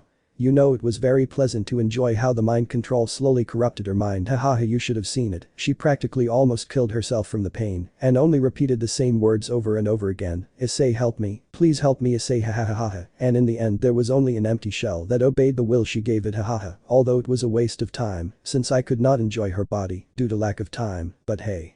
At least you know that she is now resting in peace, Chitaba like crazy, causing everyone in the room to remain silent until Issei's aura increased, abruptly alerting Diodora. Issei. You had no right to intend yourself in people's lives, much less to manipulate them at your will as if they were simple toys. Diodora, I will kill you. He shouted, releasing a wave of power that created a strong current of air. Diodora, hahaha, do you really think you can beat me? I am a high-class demon, and I am also a descendant of Beelzebub. I am Diodora Astareth, and no filthy dragon will defeat me. He shouted, annoyed as he stood up from his throne. Issei, that's what you think, let's see if what you say is true, Drag, he shouted to his dragon companion. Drag. Welsh Bragan balance break Bosted gear scale male. The dragon's voice was heard from the Bosted gear, resonating throughout the terrain. Issei. Take this, you bastard. He shouted as the demon launched himself like that. Diodora didn't even have time to react when he received a powerful blow to the stomach, making him writhe in pain from the powerful blow, but Issei wouldn't stop there. He quickly grabs him by the hair and makes him look at him before headbutting him and kicking him hard in the ribs, breaking them. Issei. He's much weaker than Volley, he thought as he watched Diodora stand as best he could after receiving those blows. Diodora. It is impossible for you to beat me, I already beat Ageres and then Sererg would follow, damn you Sekurute. He shouted, creating a huge magic barrier. Jahahaja, what do you think is the strongest barrier in my family, the Astareth? You will never be able to cross it, not even if you are the Sekurute. Issei, is that all your stupid power? You disappoint me. He shouted as he ignited his sword's thrusters. Brag. Bost. Every time his voice sounded, Issei received more and more power, turning on the thrusters and hitting the barrier hard. Issei. This stupid barrier won't stop me until I finish you. He shouted loudly while putting more force into his fist, causing the barrier to slowly break until it finally broke, hitting Diodora in the face and crashing his body against the wall. Diodora. Impossible, losing under the Sekurute. Against a filthy inferior human. It's something I can't allow. I shouted angrily, creating a magic circle from which a strong ray of magic came out directed towards Issei. Issei. Stupid. He shouted, annoyed, creating a crimson energy sphere. Dragon shot. Both energies colliding created a huge wind curtain, but it was seen how Issei's attack quickly defeated Diodora's, who, scared, stood still, receiving the brown-haired man's attack right next to his face as it pierced the castle. Issei. If you do the same thing again, I assure you that the hole in the wall will be your face next time. He said, annoyed as he moved away from Diodora, who just stood still on the ground. Rias. Asia. Don't worry, we'll get you out of there. Digi tried to break what was keeping the nun locked up, but it was no use even if he used his power of destruction. Diodora. Ha, it is impossible to get her out of there. This prison was made by someone very powerful, and if I can't have that nun, I rather she dies. He screamed like a lunatic while Asia began to glow blue. Bekeno. Rias, we have to get rid of her quickly before she dies, she said worriedly, trying to use her holy rays, but it was not working. Xenovia. Damn, why doesn't it break, she said while hitting Asia's prison with Duranda like Kiba, but it had no effect. Gabriel. That thing is made to slowly kill the person who is trapped, without a doubt the one who made it is someone strong, but he quickly created a magic circle from which 4 spears of light came out, sacred spears. The spears quickly broke upon touching the stone, freeing the nun who was weak from the energy she had lost, but she was not the only one. Gabriel fell to his knees, since the sacred spears are the most powerful weapon of a seraph, but they also cause extreme fatigue. Ross. Are you okay, Gabriel? She asked, somewhat worried about her friend rival. Gabriel. Yes, don't worry, I just need to rest, she said with a smile, but someone carried her princess style, making her blush. Issei. I'll take you, he said, smiling at her while she just remained silent. Ross. That's not worth it, he whispered, clearly being a pout. Issei listened, but now the most important thing was to get out of the castle. Issei. Well, let's go to Kuoh, we have nothing to do here anymore, he said as he began to retreat with Rossweisse. Rias. Yes, let's go, Asia, she said, turning to see Asia, who came with Xenovia. Everyone was leaving when suddenly a golden light began to shine under the nun's feet, surprising everyone present since they did not know what was happening until Gabriel realized. Gabriel. Issei, get her out of there. He said loudly to Issei.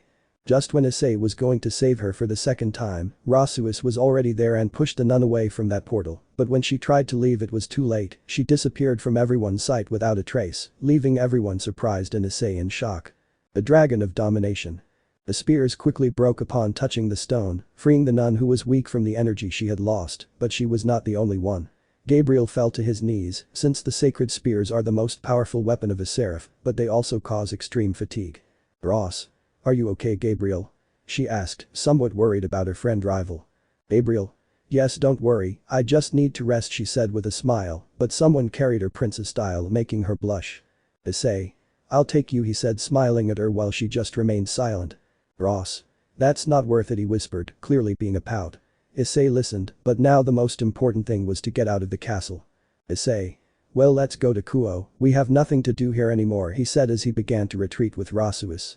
Rias. Yes, let's go, Asia, she said, turning to see Asia, who came with Xenovia.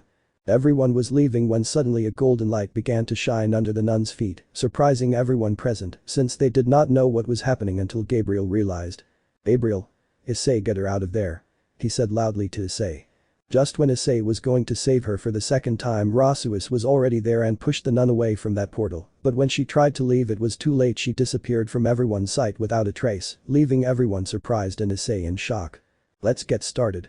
Everything was silent because of the disappearance of the Valkyrie until they saw a white-haired man come out of a magic circle.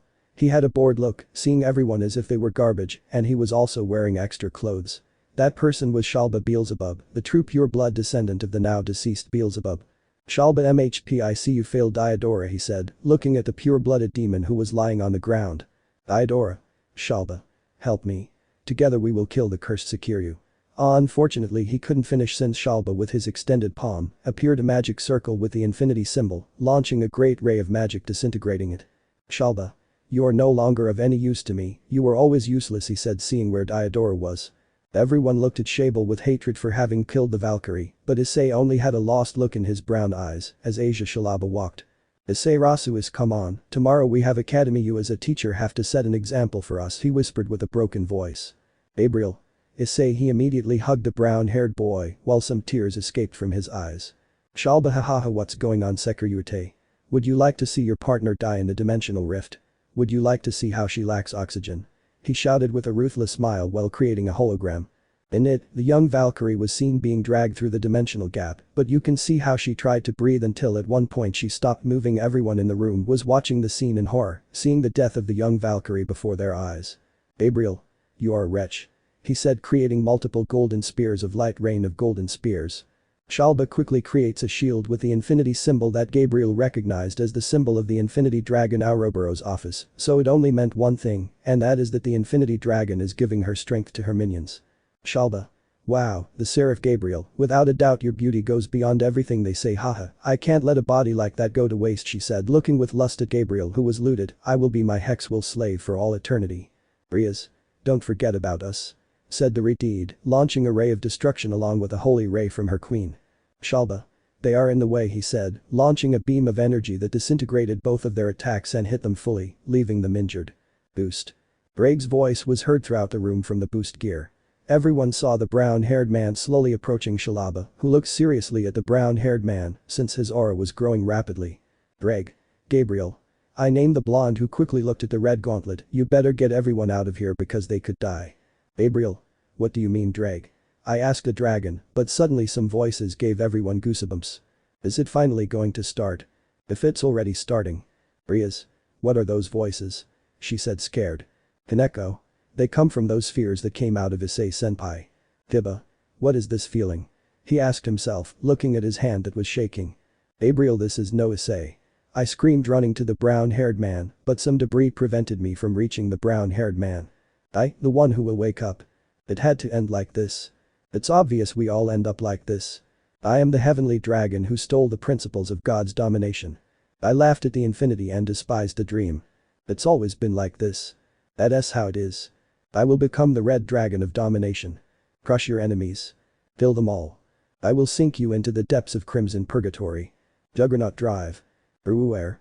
Everyone was surprised by the sudden transformation of the brown-haired boy. The Hayadu Issei they knew was replaced by a huge dragon 2.43 meters tall, with a crimson red aura that just by being close, you felt like your whole body wanted to run away from the place. Drag. 60. Drag shouted from the dragon gem. Kiba. But we must retreat now, he said, carrying his ray as he left the place with the others along with Gabriel. Shalba.